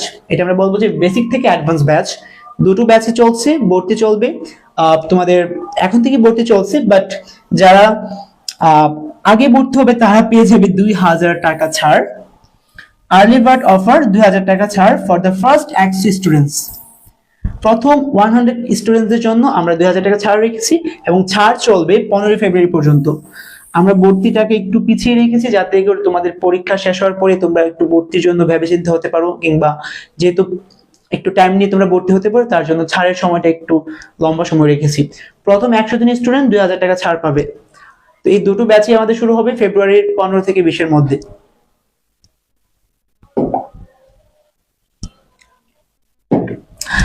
Okay fine. রিয়েলেন্স হচ্ছে তোমার সবচেয়ে অবহেলিত একটা পার্ট অফ ইংলিশ, কারণ এটা নিয়ে খুব একটা কথা হয় না, সবাই আসলে এটাকে একটু অবহেলা করে, বাট অবহেলা করে বলে কিন্তু অনেক মার্ক ছুটে যায়। তাই আমরা রিয়েলেন্স সম্পর্কে কিছু জানবো যে কিভাবে এটাকেও আসলে টেকনিকে ফেলে কিছু বিষয় মাথার মধ্যে রেখে আমরা কমপ্লিট করতে পারি। তো রিয়েলেন্স কিন্তু রিপিট হয় মাঝে মধ্যে, বাট বেশিরভাগ ক্ষেত্রে কিন্তু রিপিট হয় না। রিয়েলেন্স সাধারণত 3 ধরনের আসে: ব্যক্তি ভিত্তিক, নৈতিক গল্প সম্পর্কে, বিশেষ কোনো ঘটনা সম্পর্কে। তো বলে নেওয়া ভালো, যদি কোনো নৈতিক গল্প সম্পর্কে রিয়ারেন্স আসে সেই ক্ষেত্রে তোমাদেরকে খুব একটা যে টেকনিক তোমরা ফলো করতে পারবে বিষয়টা এমন না। গল্প যদি তুমি জানো তাহলে তুমি লিখতে পারবে, গল্প যদি তুমি না জানো তাহলে লিখবে, বাট অনেকগুলি ভুল হবে, এটা একটা বেসিক বিষয়। বাট এটাতে কোনো টেকনিক আমরা তোমাদেরকে দিতে পারবো না। এবং বিশেষ কোনো ঘটনা সম্পর্কে যদি আসে, ধরো জুলাই মুভমেন্ট নিয়ে আসলো, জুলাই মুভমেন্টের যে বিষয়গুলো কোনো টেকনিক এটা ফেলা যাবে না, একটার পর একটা ধাপে ধাপে আসবে। ঠিক আছে, ধরো আমরা যদি বলি যে একটা স্কুলের মধ্যে একটা অ্যারেঞ্জমেন্ট হয়েছে, এখানে কোনটার পরে কোনটা অ্যারেঞ্জ হয়েছে ওইটা আমাদের একটু বুঝে শুনে লিখতে হবে। তাই বিশেষ কোনো ঘটনা সম্পর্কে আসলে কিংবা কোনো নৈতিক গল্প সম্পর্কে আসলে আমাদেরকে একটু বেশি ফোকাসড হয়ে নিজেদের মতো করে এটাকে গুছিয়ে গুছিয়ে লিখতে হবে। বাট যদি ব্যক্তি সম্পর্কে আসে তাহলে আমরা একটা ফরম্যাট তোমাদেরকে দিব, এবং সেই ফরম্যাট অনুসারে যদি তোমরা লিখো তাহলে অনেকগুলো কমন আসবে, আমরা একটা প্র্যাকটিসও করবো সেই ফরম্যাট অনুযায়ী। তো আমরা এখন কথা বলবো ব্যক্তি ভিত্তিক যদি কোনো রিয়ারেন্স আসে তাহলে আমরা কিভাবে কি করব।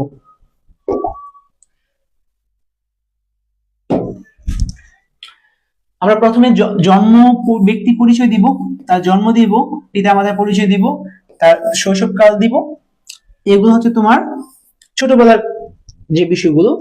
তারপরে রয়েছে তার অর্জিত ডিগ্রি এবং পেশা ও বিয়ে।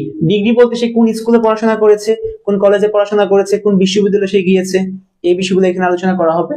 এবং এরপরে ছেলে মেয়ের যদি বিষয়টা থাকে ওইটা আসবে। তারপরে তার যদি কোনো অসাধারণ বিশেষ কাজ থাকে, তার কন্ট্রিবিউশন, যদি আইনস্টাইন সম্পর্কে আসে তার যে রিলেটিভিটির তত্ত্বটা সম্পর্কে চলে আসবে। যদি তোমার রবীন্দ্রনাথ ঠাকুর সম্পর্কে আসে তার কিছু বইয়ের কথা থাকতে পারে। তো এখানে প্রত্যেক ব্যক্তির তো বিশেষ কাজ ভিন্ন ভিন্ন, তো সেই ক্ষেত্রে যে কাজটা আসবে তার অবদানটাকে আমরা এখানে তুলে ধরবো।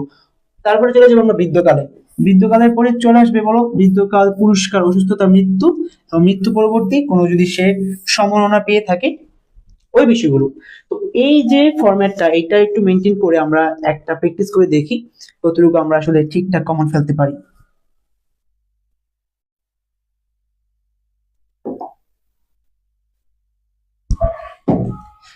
ওকে, তো এখানে আমরা একটা রেঞ্জ রেখেছি একটা ব্যক্তি সম্পর্কে, এবং আমরা এখন যে বিষয়টা দেখলাম ওই ফরম্যাট অনুযায়ী আমরা এটা করার ট্রাই করব।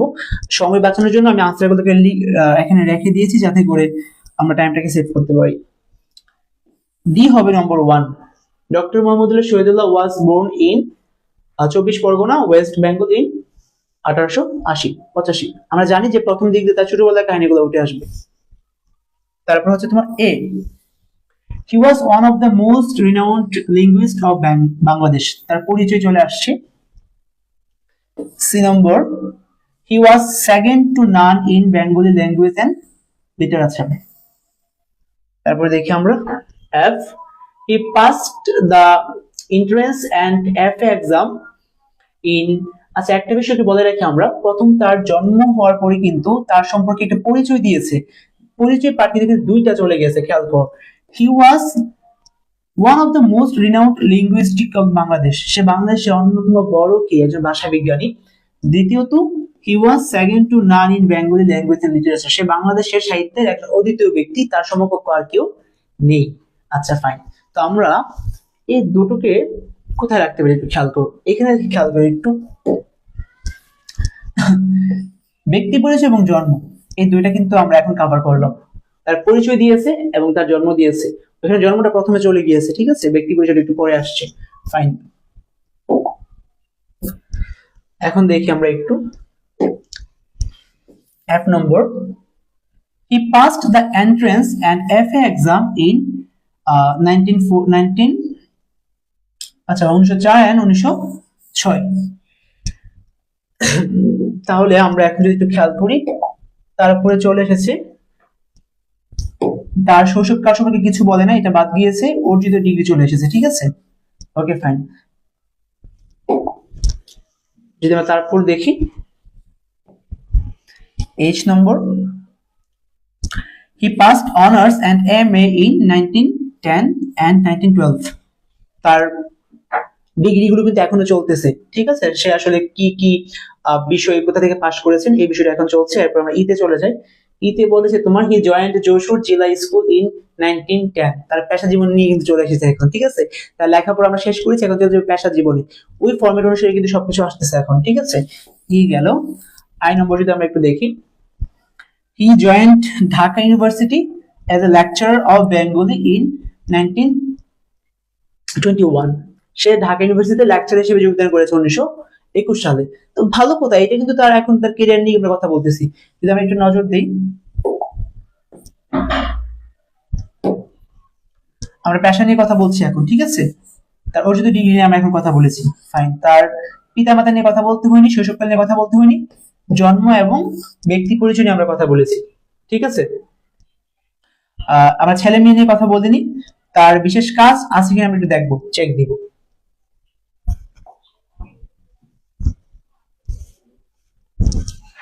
তারপর আসতেছে যে, দেখো, হি গট হিজ পিএইচডি, তার অর্জিত ডিগ্রি, ঠিক আছে। আমরা এটাকে আয়ের আগেও রাখতে পারি। আমরা যখন বলতেছি যে কোথা থেকে তার এসএসসি এইচএসসি তার ডিগ্রি গুলো অর্জন করেছে, এরপরে কিন্তু আমরা তাকে কেরিয়ারে নিয়ে গিয়েছি, সে কেরিয়ার করেছে, সে এখানে যোগদান করেছে, এই কলেজে পড়িয়েছে, তার আগেও কিন্তু আমরা চাইলে তার পিএইচডি যে বিষয়টাকে মেনশন করে দিতে পারি, এটা বড় কোনো প্রবলেম ক্রিয়েট করবে না। জি নম্বর দেখি আমরা একটু, he received some awards and contributed much to Bengali literature, ভালো কথা, সে অ্যাওয়ার্ড পেয়েছে, অ্যাওয়ার্ডের বিষয়গুলো জানি আমরা পড়ে রেখেছি। বি নাম্বার, হি ডাইড, সে মৃত্যুবরণ করেছে। তো ওই ফরম্যাটটা যদি আমরা ভালো করে একটু পড়ে রাখি, তাহলে কিন্তু আমরা খুব সহজেই একটু মেধা খাটিয়ে আমরা এটাকে আনসার করতে পারবো। তোমাদের কে কতটুকু বুঝতে পারলে একটু জানাও ফাইনাল টাইমে। আমরা সামনে রয়েছে আমাদের পাই চার্ট এবং গ্রাফ চার্ট, আমরা পাই চার্ট এবং গ্রাফ চার্ট নিয়ে একটু বিস্তারিত আলোচনা করব, একটু প্রিপেয়ার হয়ে নাও, ঠিক আছে। তার মধ্যে আমরা 1 মিনিটের একটা ব্রেকে যাচ্ছি।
ওকে ফাইন, ইরিশা খানম, জি ভাই 100% ক্লিয়ার। ওকে ফাইন, তাহলে আমরা এখন কভার করবো হচ্ছে পাই চার্ট এবং গ্রাফ চার্ট। দুইটা খুবই খুবই ইম্পর্টেন্ট এবং খুবই কমনলি খুব ভালো মার্ক আমরা এগুলোতে গ্যাদার করতে পারবো খুব সহজেই। তোমাদের অনেকেরই অনেক টুকিটাকি সমস্যা থাকে এই দুটা পার্টে, এবং আশা করি এখন আমরা পাই চার্ট এবং গ্রাফ চার্ট নিয়ে যে আলোচনাটা করবো, এটা করার পর তোমাদের অনেক কিছু ক্লিয়ার হয়ে যাবে। এখনো যারা তোমরা তোমাদের ফ্রেন্ডসদেরকে মেনশন দেওনি, মেনশন দিয়ে দেবো, ঠিক আছে? All the best.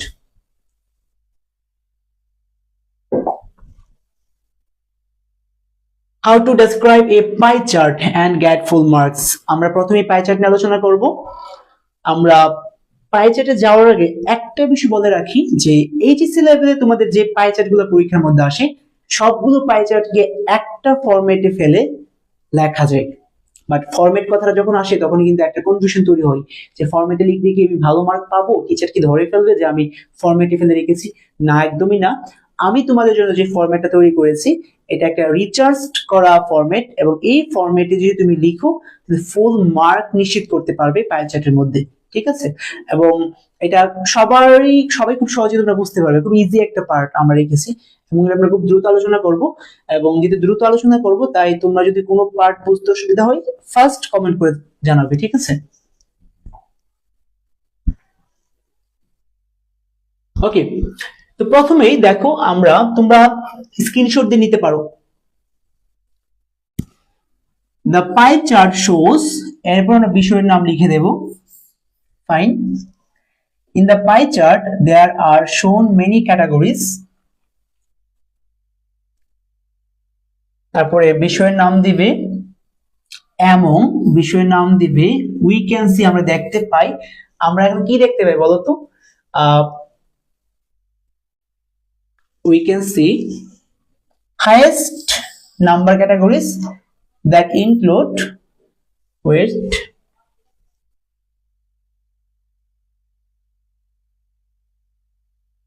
আচ্ছা, এখানে এটা একটু মিস টাইপড হয়েছে, তুমি এটাকে ক্রস করে দিবা। ধরো আমরা উই ক্যান সি, ধরো একটা পাই চেনের মধ্যে এমন তোমাদের কাছে পাই 1 2 3 4 5টা, কয়টা ক্যাটাগরি রয়েছে? 5 ক্যাটাগরিজ, 1 2 3 4 5। তাহলে এখানে তোমরা কি দিবে? উই ক্যান সি, এখানে তোমরা ক্যাটাগরির নাম্বারটা দিবে, নাম্বার অফ ক্যাটাগরিজ। কতটা ক্যাটাগরি রয়েছে এখানে? 5টা। তাহলে 5 ক্যাটাগরিজ দ্যাট ইনক্লুড, তো 5টার মধ্যে কি রয়েছে? ধরো একটা থাকলো হচ্ছে তোমার বুক, একটা থাকলো পেন, একটা থাকলো হচ্ছে তোমার পেন্সিল, একটা রাবার। তো এগুলো মেনশন করে দিবা, that include book, pencil, rubber, ball, bat, etcetera, ঠিক আছে? ওকে ফাইন, তাহলে এই গেল আমাদের প্রথম দুইটা পার্ট। এরপর আমরা একটু চলে যাই এর পরের পার্টে। আমরা পাই চার্টের সর্বোচ্চ মার্কটাকে লিখবো এবং সর্বনিম্ন মার্কটাকে লিখবো, ঠিক আছে? সর্বোচ্চ কোন বিষয়টা কভার করে আছে এবং সর্বনিম্ন কোন বিষয়টা কভার করে রেখেছে। তাহলে সেক্ষেত্রে আমরা দেখবো যে ইন দিস পাই চার্ট আমরা সর্বোচ্চ বিষয় নাম দিব। ধরো পেন্সিল সর্বোচ্চ বিষয় কভার করে রেখেছে, তাহলে pencil, in this pie chart pencil is covering the highest position and that is, ধরো পেন্সিল কভার করেছে 30% এবং যেটা সবচেয়ে বেশি হাইয়েস্ট, তো সেক্ষেত্রে কি হবে? That is 30%। গুড। এবং এরপরে দিব আমরা সর্বনিম্ন বিষয় যেটা কভার করে রেখেছে। হাউএভার ধরো এখানে পেন কভার করেছে মাত্র 5%, ঠিক আছে? সেই ক্ষেত্রে আমরা বলতে পারি however pen is at the bottom position in this chart and it covers কত পার্সেন্ট বলো তোমরা? 5%, ঠিক আছে? তো এই হচ্ছে পাই চার্টের প্রথম অংশটা। বর্ণনার মধ্যে যাওয়ার আগে এই অংশটা হচ্ছে আমরা লিখব, এবং তোমরা কি এটা বুঝতে পেরেছো একটু আমাকে জানাও যে কোনো জায়গায় কি বুঝতে অসুবিধা হয়েছে তোমাদের? Make me confirm please.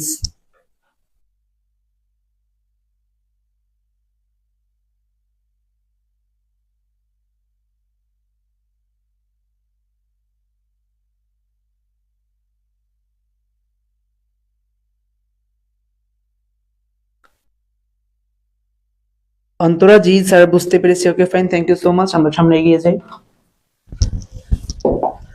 ওকে আচ্ছা, তো এখন খেয়াল করবো আমরা একটা পাই চার্ট এখানে এঁকে নিই ছোট করে। ধরো পেন্সিল, বুক, পেন, রাবার, ইরেজার। ঠিক আছে, আমরা কয়েকটা বিষয় লিখলাম এখানে। তো আমাদের তো এখন প্রত্যেকটা পার্টকে কি করতে হবে, ডেসক্রাইব করতে হবে। এন্ড প্রত্যেকটা পার্টকে ডেসক্রাইব করার জন্য ধরো আমাদের তো প্রথমে চলে যাবে দুইটা পার্ট, হাইয়েস্ট এবং লোয়েস্ট। হাইয়েস্ট লোয়েস্ট চলে যাওয়ার পরে বাকি যেগুলো থাকবে, যেগুলো আমাদেরকে বর্ণনা করা হয়নি, আমরা ওগুলোকে বর্ণনা করব। তো প্রত্যেকটা বর্ণনা করার জন্য আমরা ডিফারেন্ট সেন্টেন্স লিখেছি, যাতে করে একদম ইউনিক ভাবে প্রত্যেকটাকে উপস্থাপন করা যায়। ফরম্যাটে পড়েছে যাতে বোঝাই না যায়। ঠিক আছে, ওকে ফাইন। এক নম্বর কি রয়েছে খেয়াল করে একটু। আমরা এখন এখানে উল্লেখ করব থার্ড হাইয়েস্ট নাম্বারটা। ঠিক আছে, ধরো আমাদের তো এখানে পেন্সিল চলে গেছে এবং পেনও চলে গেছে, আমরা হাইয়েস্ট এবং লোয়েস্ট কিন্তু লিখে ফেলেছি। ধরো এখন আমাদের কাছে রয়েছে ইরেজার। ঠিক আছে, ধরো ইরেজার কভার করে আছে 25%, যেটা হাইয়েস্ট, থার্ড হাইয়েস্ট, তৃতীয় সর্বোচ্চ যেটা। ঠিক আছে, তো আমরা এখানে লিখবো যে eraser is covering 25% of the chart and it holds an important position in the chart. Fine, তাহলে আমরা কিন্তু প্রথম হাইয়েস্ট এবং লোয়েস্ট ডেসক্রাইব করেছি, এখন তৃতীয় সর্বোচ্চ ডেসক্রাইব করেছি। এখন আমরা সামনে এগিয়ে যাব। আমাদের পেন ডেসক্রাইব করা complete, pencil complete, pen complete, বাকি রয়েছে রাবার এবং বুক। আচ্ছা, দেন কামস, এখন আমরা চাইলে রাবারকে রাখতে পারি। ধরো রাবার কভার করে আছে 20%, যেটা চতুর্থ সর্বোচ্চ। ঠিক আছে, then comes rubber, it dominates 20% of the chart. বুঝতে পেরেছি আমরা? দেন কামস রাবার, রাবার কোনটা, চতুর্থ হাইয়েস্ট নাম্বার যেটা রয়েছে। ইট ডোমিনেটস, তারপর পার্সেন্টেজ এখানে দিয়ে দেবো, কত পার্সেন্ট বলো তো, 20% of the chart. Okay fine, তাহলে আমাদের এখন রাবারও কিন্তু কভার হয়ে গেছে। এখন আমাদের বাকি আছে কি বলো, বাকি আছে বুক। তো বুক কভার করে আছে 17%, আমরা ধরে নিলাম। আমরা দিব যে 17% has been covered with book। Percentage উল্লেখ করা আছে যেখানে, এখানে পার্সেন্টেজ দিবা, যেখানে তোমার হাইয়েস্ট নাম্বারের কথা উল্লেখ করা আছে ওখানে নামটা দিয়ে দিবা। ঠিক আছে, এখানে পঞ্চম হাইয়েস্ট নাম্বারটা আমরা দিব বুক। ঠিক একইভাবে যদি আরো থাকে সেক্ষেত্রে আমরা আরেকটা এক্সট্রা লাইন লিখেছি। সাধারণত 5 থেকে 6টার বেশি থাকে না, মাঝে মধ্যে 7টায় চলে যায়। সেক্ষেত্রে আমাদের কাছে আরেকটা এক্সট্রা লাইন রয়েছে। যেমন আমরা কিন্তু উপরের 4টার মধ্যে দিয়ে কিন্তু সবগুলোকে ডেসক্রাইব করতে পেরেছি। তোমাদের যদি আরো থাকে, অতিরিক্ত যদি থাকে, সেক্ষেত্রে আমরা আরেকটা এক্সট্রা লাইন লিখেছি। আফটার দ্যাট তোমরা ওইটা ইউজ করতে পারো এখানে। ধরো এখানে আরেকটা থাকতে পারতো কি বলতো, নোটপ্যাড থাকতে পারতো, নোটপ্যাড। ঠিক আছে, তো যদি নোটপ্যাড থাকে আমরা লিখতাম কি, after that notepad tax the part of কত পার্সেন্ট। ধরো নোটপ্যাড যখন করে আছে 12%, তাহলে 12%। Fine, thus the pie chart shows a perfect picture of, তারপর আবার বিষয়ের নাম দিয়ে দিবা। তো এইভাবে লিখে আমরা কিন্তু একটা পাই চার্টকে খুব ভালো করে কি করতে পারি, কভার আপ করতে পারি। তো এই হচ্ছে পাই চার্ট নিয়ে তোমাদের একটা ফরম্যাট। তোমরা চাইলে স্ক্রিনশট দিয়ে নিতে পারো, স্ক্রিনশটের জন্য আমি তোমাদেরকে একটু উপযুক্ত করে দিচ্ছি। ফাইন, স্ক্রিনশট নিয়ে ফেলতে পারো তোমরা। ওকে ডান, আমরা ওই পেজটা তোমাদেরকে দিয়ে দিচ্ছি।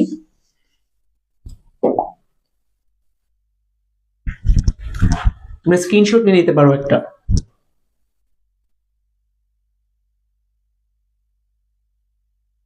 ওকে ফাইন, তো আমরা এখানে একটা প্র্যাকটিস রেখেছিলাম, বাট আমরা আজকে প্র্যাকটিসটা করব না, এটা তোমাদের হাতে ছেড়ে দিলাম। তোমরা বাসায় প্র্যাকটিসটা করে খাতায় নোট করে কমেন্ট বক্সে সেন্ড করতে পারো। আমরা এটাকে, আমি একটু সময় নিয়ে তোমাদেরকে চেক আউট করে দেব কার কোথায় ভুল হয়েছে। ঠিক আছে, যদি করতে চাও, আর না হলে বাসায় নিজে নিজে প্র্যাকটিস করতে পারো। ঠিক আছে, তো দেখো এখানে আমরা বলছিলাম কি যে write a paragraph on how A family household income is distributed. তো আমাদের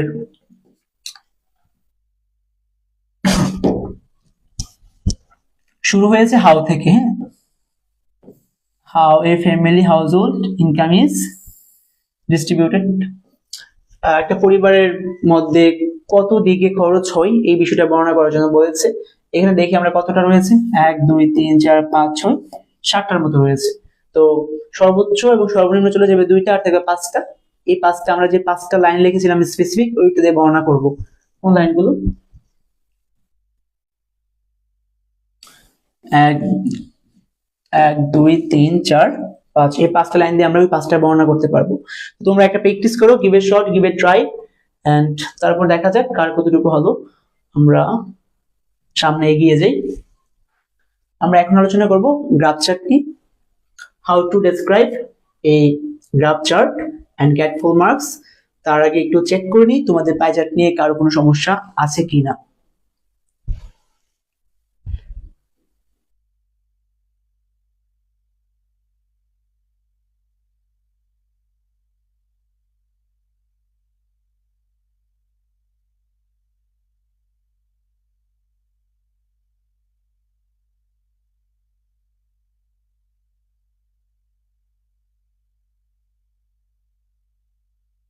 ওকে,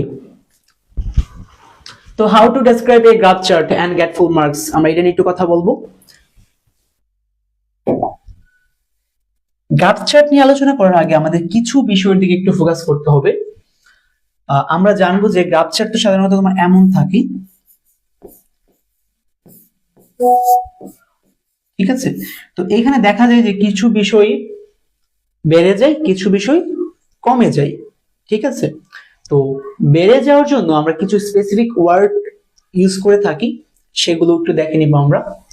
increase to, jump to, increase to, jump to, rose to, grew to, climb to এবং ওয়েন টু।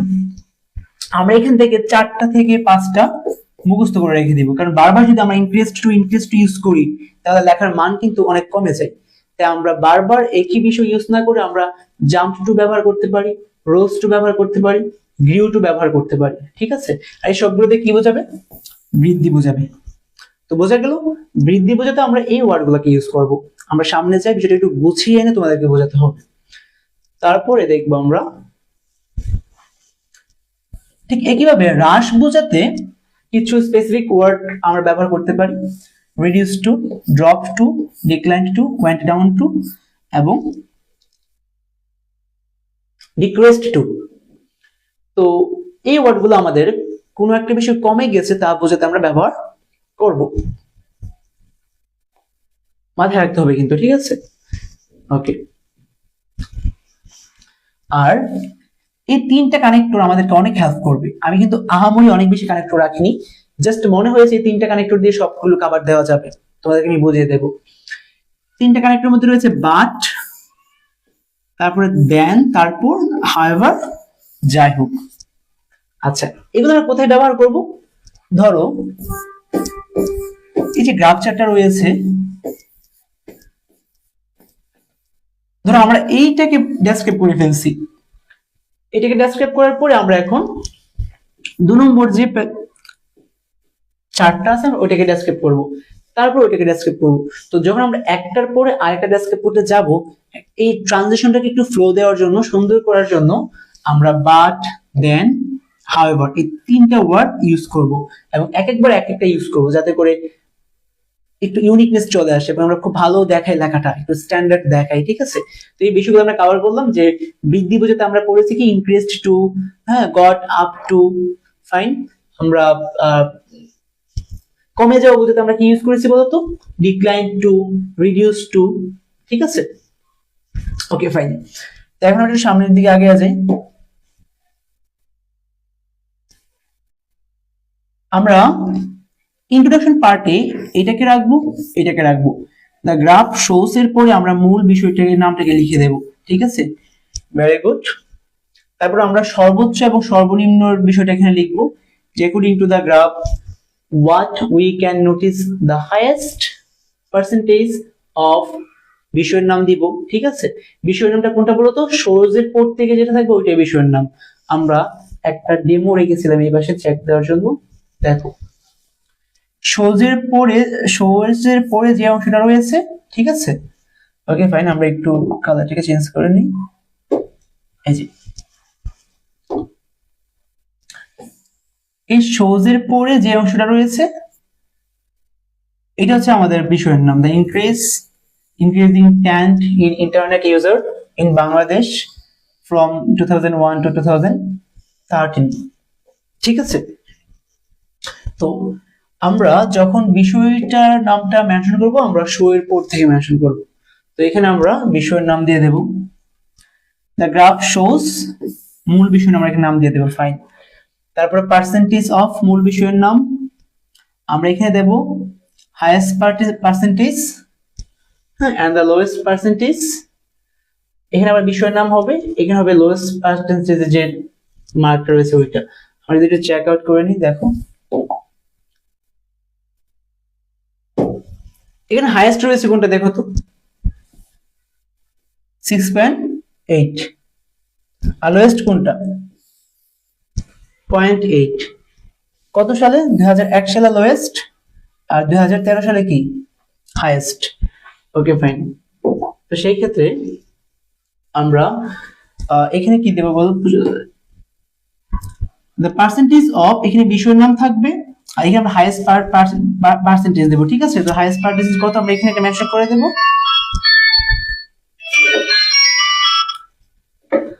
আর এখানে আমরা লোয়েস্ট পার্সেন্টেজটাকে মেনশন করে দেব। ঠিক আছে, ওকে ফাইন। এখন during this period the user varied from 10%, এই লাইনটা একটু ইম্পর্টেন্ট, এটা আমরা একটু মাথায় রাখবো। ওকে, এই লাইনটা একটু আমরা মাথায় রাখবো, during this period the user varied from 10%।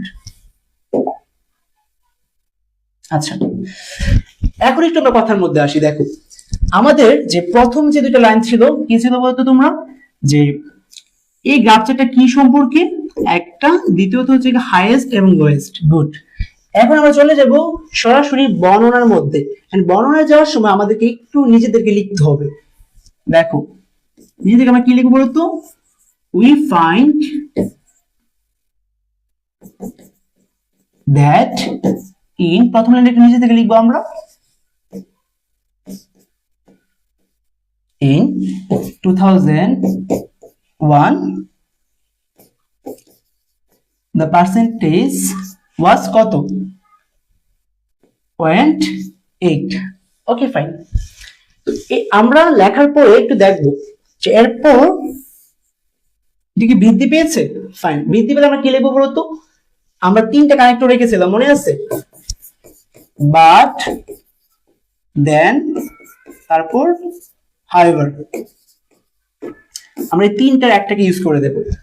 Then we see that in 2003 the percentage rose to 1.8, অথবা the percentage increased to 1.8। Fine, এই দুটোর মধ্যে আমরা এখন একটা লাইন ইউজ করব, যে লাইনটা আমরা ছেড়ে এসেছিলাম।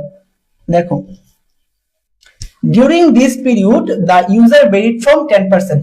10% বলতে আমরা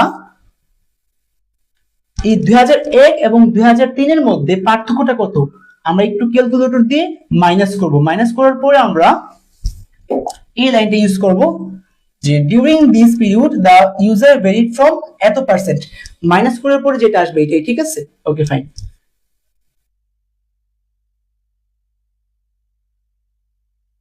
গুড, তাহলে এই দুইটা কিন্তু আমরা কি করে ফেললাম, এখন ডেসক্রাইব করে ফেললাম।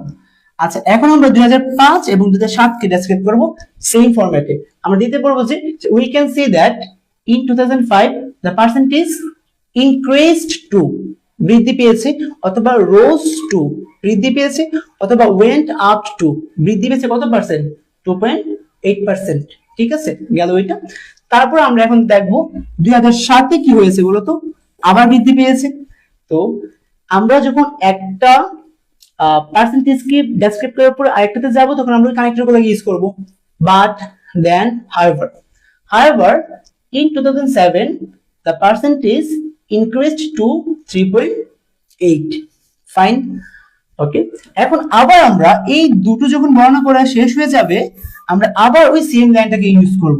মনে আছে তোমাদের, during this period the user varied from 10%, এই 10% এর জায়গায় আমরা কি করব বলতো, এই 10% এর জায়গায় আমরা এই 3.8 থেকে 2.8 মাইনাস করব। During this period the percentage varied from minus করার পরে যে মানটা আসবে ওইটা আমরা দিয়ে দেবো এখানে। ফাইন। তো আমরা কিন্তু ইতিমধ্যে এই চারটাকে কভার করে ফেলেছি। এখন আসবো আমরা 2009 এবং 2011। তো আমরা আবার বলবো কি 2009 সালে বেড়েছে, বাড়লে কি হবে, increase to, so in 2009 the percentage increased to, rose to, went up to, ঠিক আছে। ওকে, কত পর্যন্ত দেখো তো তোমরা, 4.8%। দেন হোয়াট উই ক্যান সি, তারপর আমরা কি দেখতে পাই, আমি কিন্তু দেন ব্যবহার করেছি। যখন একটা তুমি ডেসক্রাইব করবে, একটা থেকে আরেকটাতে যাওয়ার সময় ট্রানজিশনটাকে ফ্লো করার জন্য, ভালো দেখানোর জন্য কিন্তু আমরা কানেক্টর ইউজ করবই। বাট, দেন, হাউএভার, এই তিনটা একটা আমি ব্যবহার করব। হাউএভার অথবা দেন in 2011 the percentage again increased to, অথবা rose to, অথবা went up to। আমি আরো কয়েকটা ওয়ার্ড রেখেছিলাম ওইখানে। কত পার্সেন্ট দিয়েছে দেখো তো তোমরা, 5.8%। ফাইন। তো আমরা যখন আবার 2009 এবং 10-11 কে গণনা করে শেষ করব, তখন আমরা আবার দুটোকে মাইনাস করব। মাইনাস করার পরে আমরা এই লাইনটা দিব, during this period the user varied from, minus করার পরে যে মানটা আসবে ওই মানটা আমরা এখানে দিয়ে দেব 10% এর জায়গায়। ফাইন। আবার দেখি আমরা একটু যে 2013 এ কত ছিল দেখো তোমরা একটু। In 2013 the rate again rose to, অথবা went up to, অথবা grew to 6.8%। তারপর আমরা আবার এই দুইটা থেকে মাইনাস করার পরে কি দিতে পারবো, during this period the percentage varied from এত পার্সেন্ট। তো এইভাবে যখন আমরা প্রত্যেকটা কে বর্ণনা করার পরে এই প্রত্যেকটার মধ্যে যে একটা গ্যাপিং যেটা রয়েছে, যত পার্সেন্ট গ্যাপিং রয়েছে ওইটা লেখার জন্য আমাদের কিন্তু লেখাটা অনেক বেশি বেড়ে যাবে। কোয়ালিটি তো হারাবেই না, বরং ভালো মার্ক আমরা পেতে পারবো। তো এই ছিল বিষয়টা। এবং সবশেষে আমরা একটা লাইন ইউজ করে দেব, সেটা হচ্ছে thus the graph shows the rise and fall of বিষয়ের নাম। বাট যদি কোনো গ্রাফের মধ্যে শুধুমাত্র রাইজই দেখায়, উত্থান দেখায়, কমতি না দেখায়, সেইখানে আমরা কিন্তু ফলটা ইউজ করব না, জাস্ট রাইজ দেখিয়ে দেব। thus the graph shows the rise of বিষয়ের নাম। ঠিক আছে। তো এই ছিল গ্রাফ চার্ট নিয়ে বিস্তারিত আলোচনা। তোমরা কতটুকু বুঝতে পারলা একটু আমাকে জানাও। এই লম্বা ক্লাসে আমরা অনেক কিছু বুঝলাম। যারা ক্লাসটা ফুল দেখেছো আশা করি অনেক অনেক বিষয় তোমাদের কভার আপ হয়ে গেছে, ক্লিয়ার হয়ে গিয়েছে, এবং আগামীকালের পরীক্ষাটা অনেক অনেক ভালো হবে।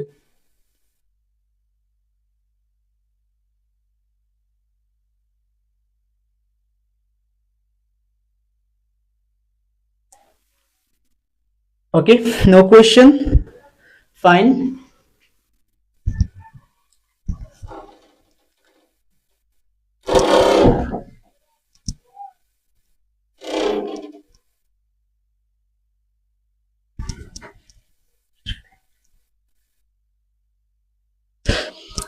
Okay everyone, all the very best, see you again in another class। তো আমরা এখানে আজকে ক্লাসটা থামছি, শেষ করছি। তোমাদের পরীক্ষার জন্য অনেক অনেক শুভকামনা। আমাদের পরবর্তী ক্লাসগুলো পরবর্তী পরীক্ষার আগে থেকেই নেওয়া হবে, এবং তোমরা যারা পরীক্ষা অংশগ্রহণ করছো তোমরা আমাদের পেজ এবং সিক্রেট গ্রুপে নজর রাখবে কখন আমাদের আপডেট গুলো আসতেছে। এবং আজকে এবং কালকের মধ্যে হয়তো একটা ক্লাস নেওয়া হবে আমাদের আইসিটি 2 এর পরিপূরকের উপরে। তোমাদের আইসিটি তে যারা সমস্যা রয়েছে যাদের, এবং 2 এর পরিপূরকে যদি ভালো মার্ক পেতে চাও ওই ক্লাসটা অবশ্যই করে ফেলবে। এবং আশা করি আমাদের ক্লাসগুলো তোমাদের জন্য অনেক অনেক হেল্পফুল হবে। আজকের জন্য ক্লাসটি এই পর্যন্তই। Thank you so much.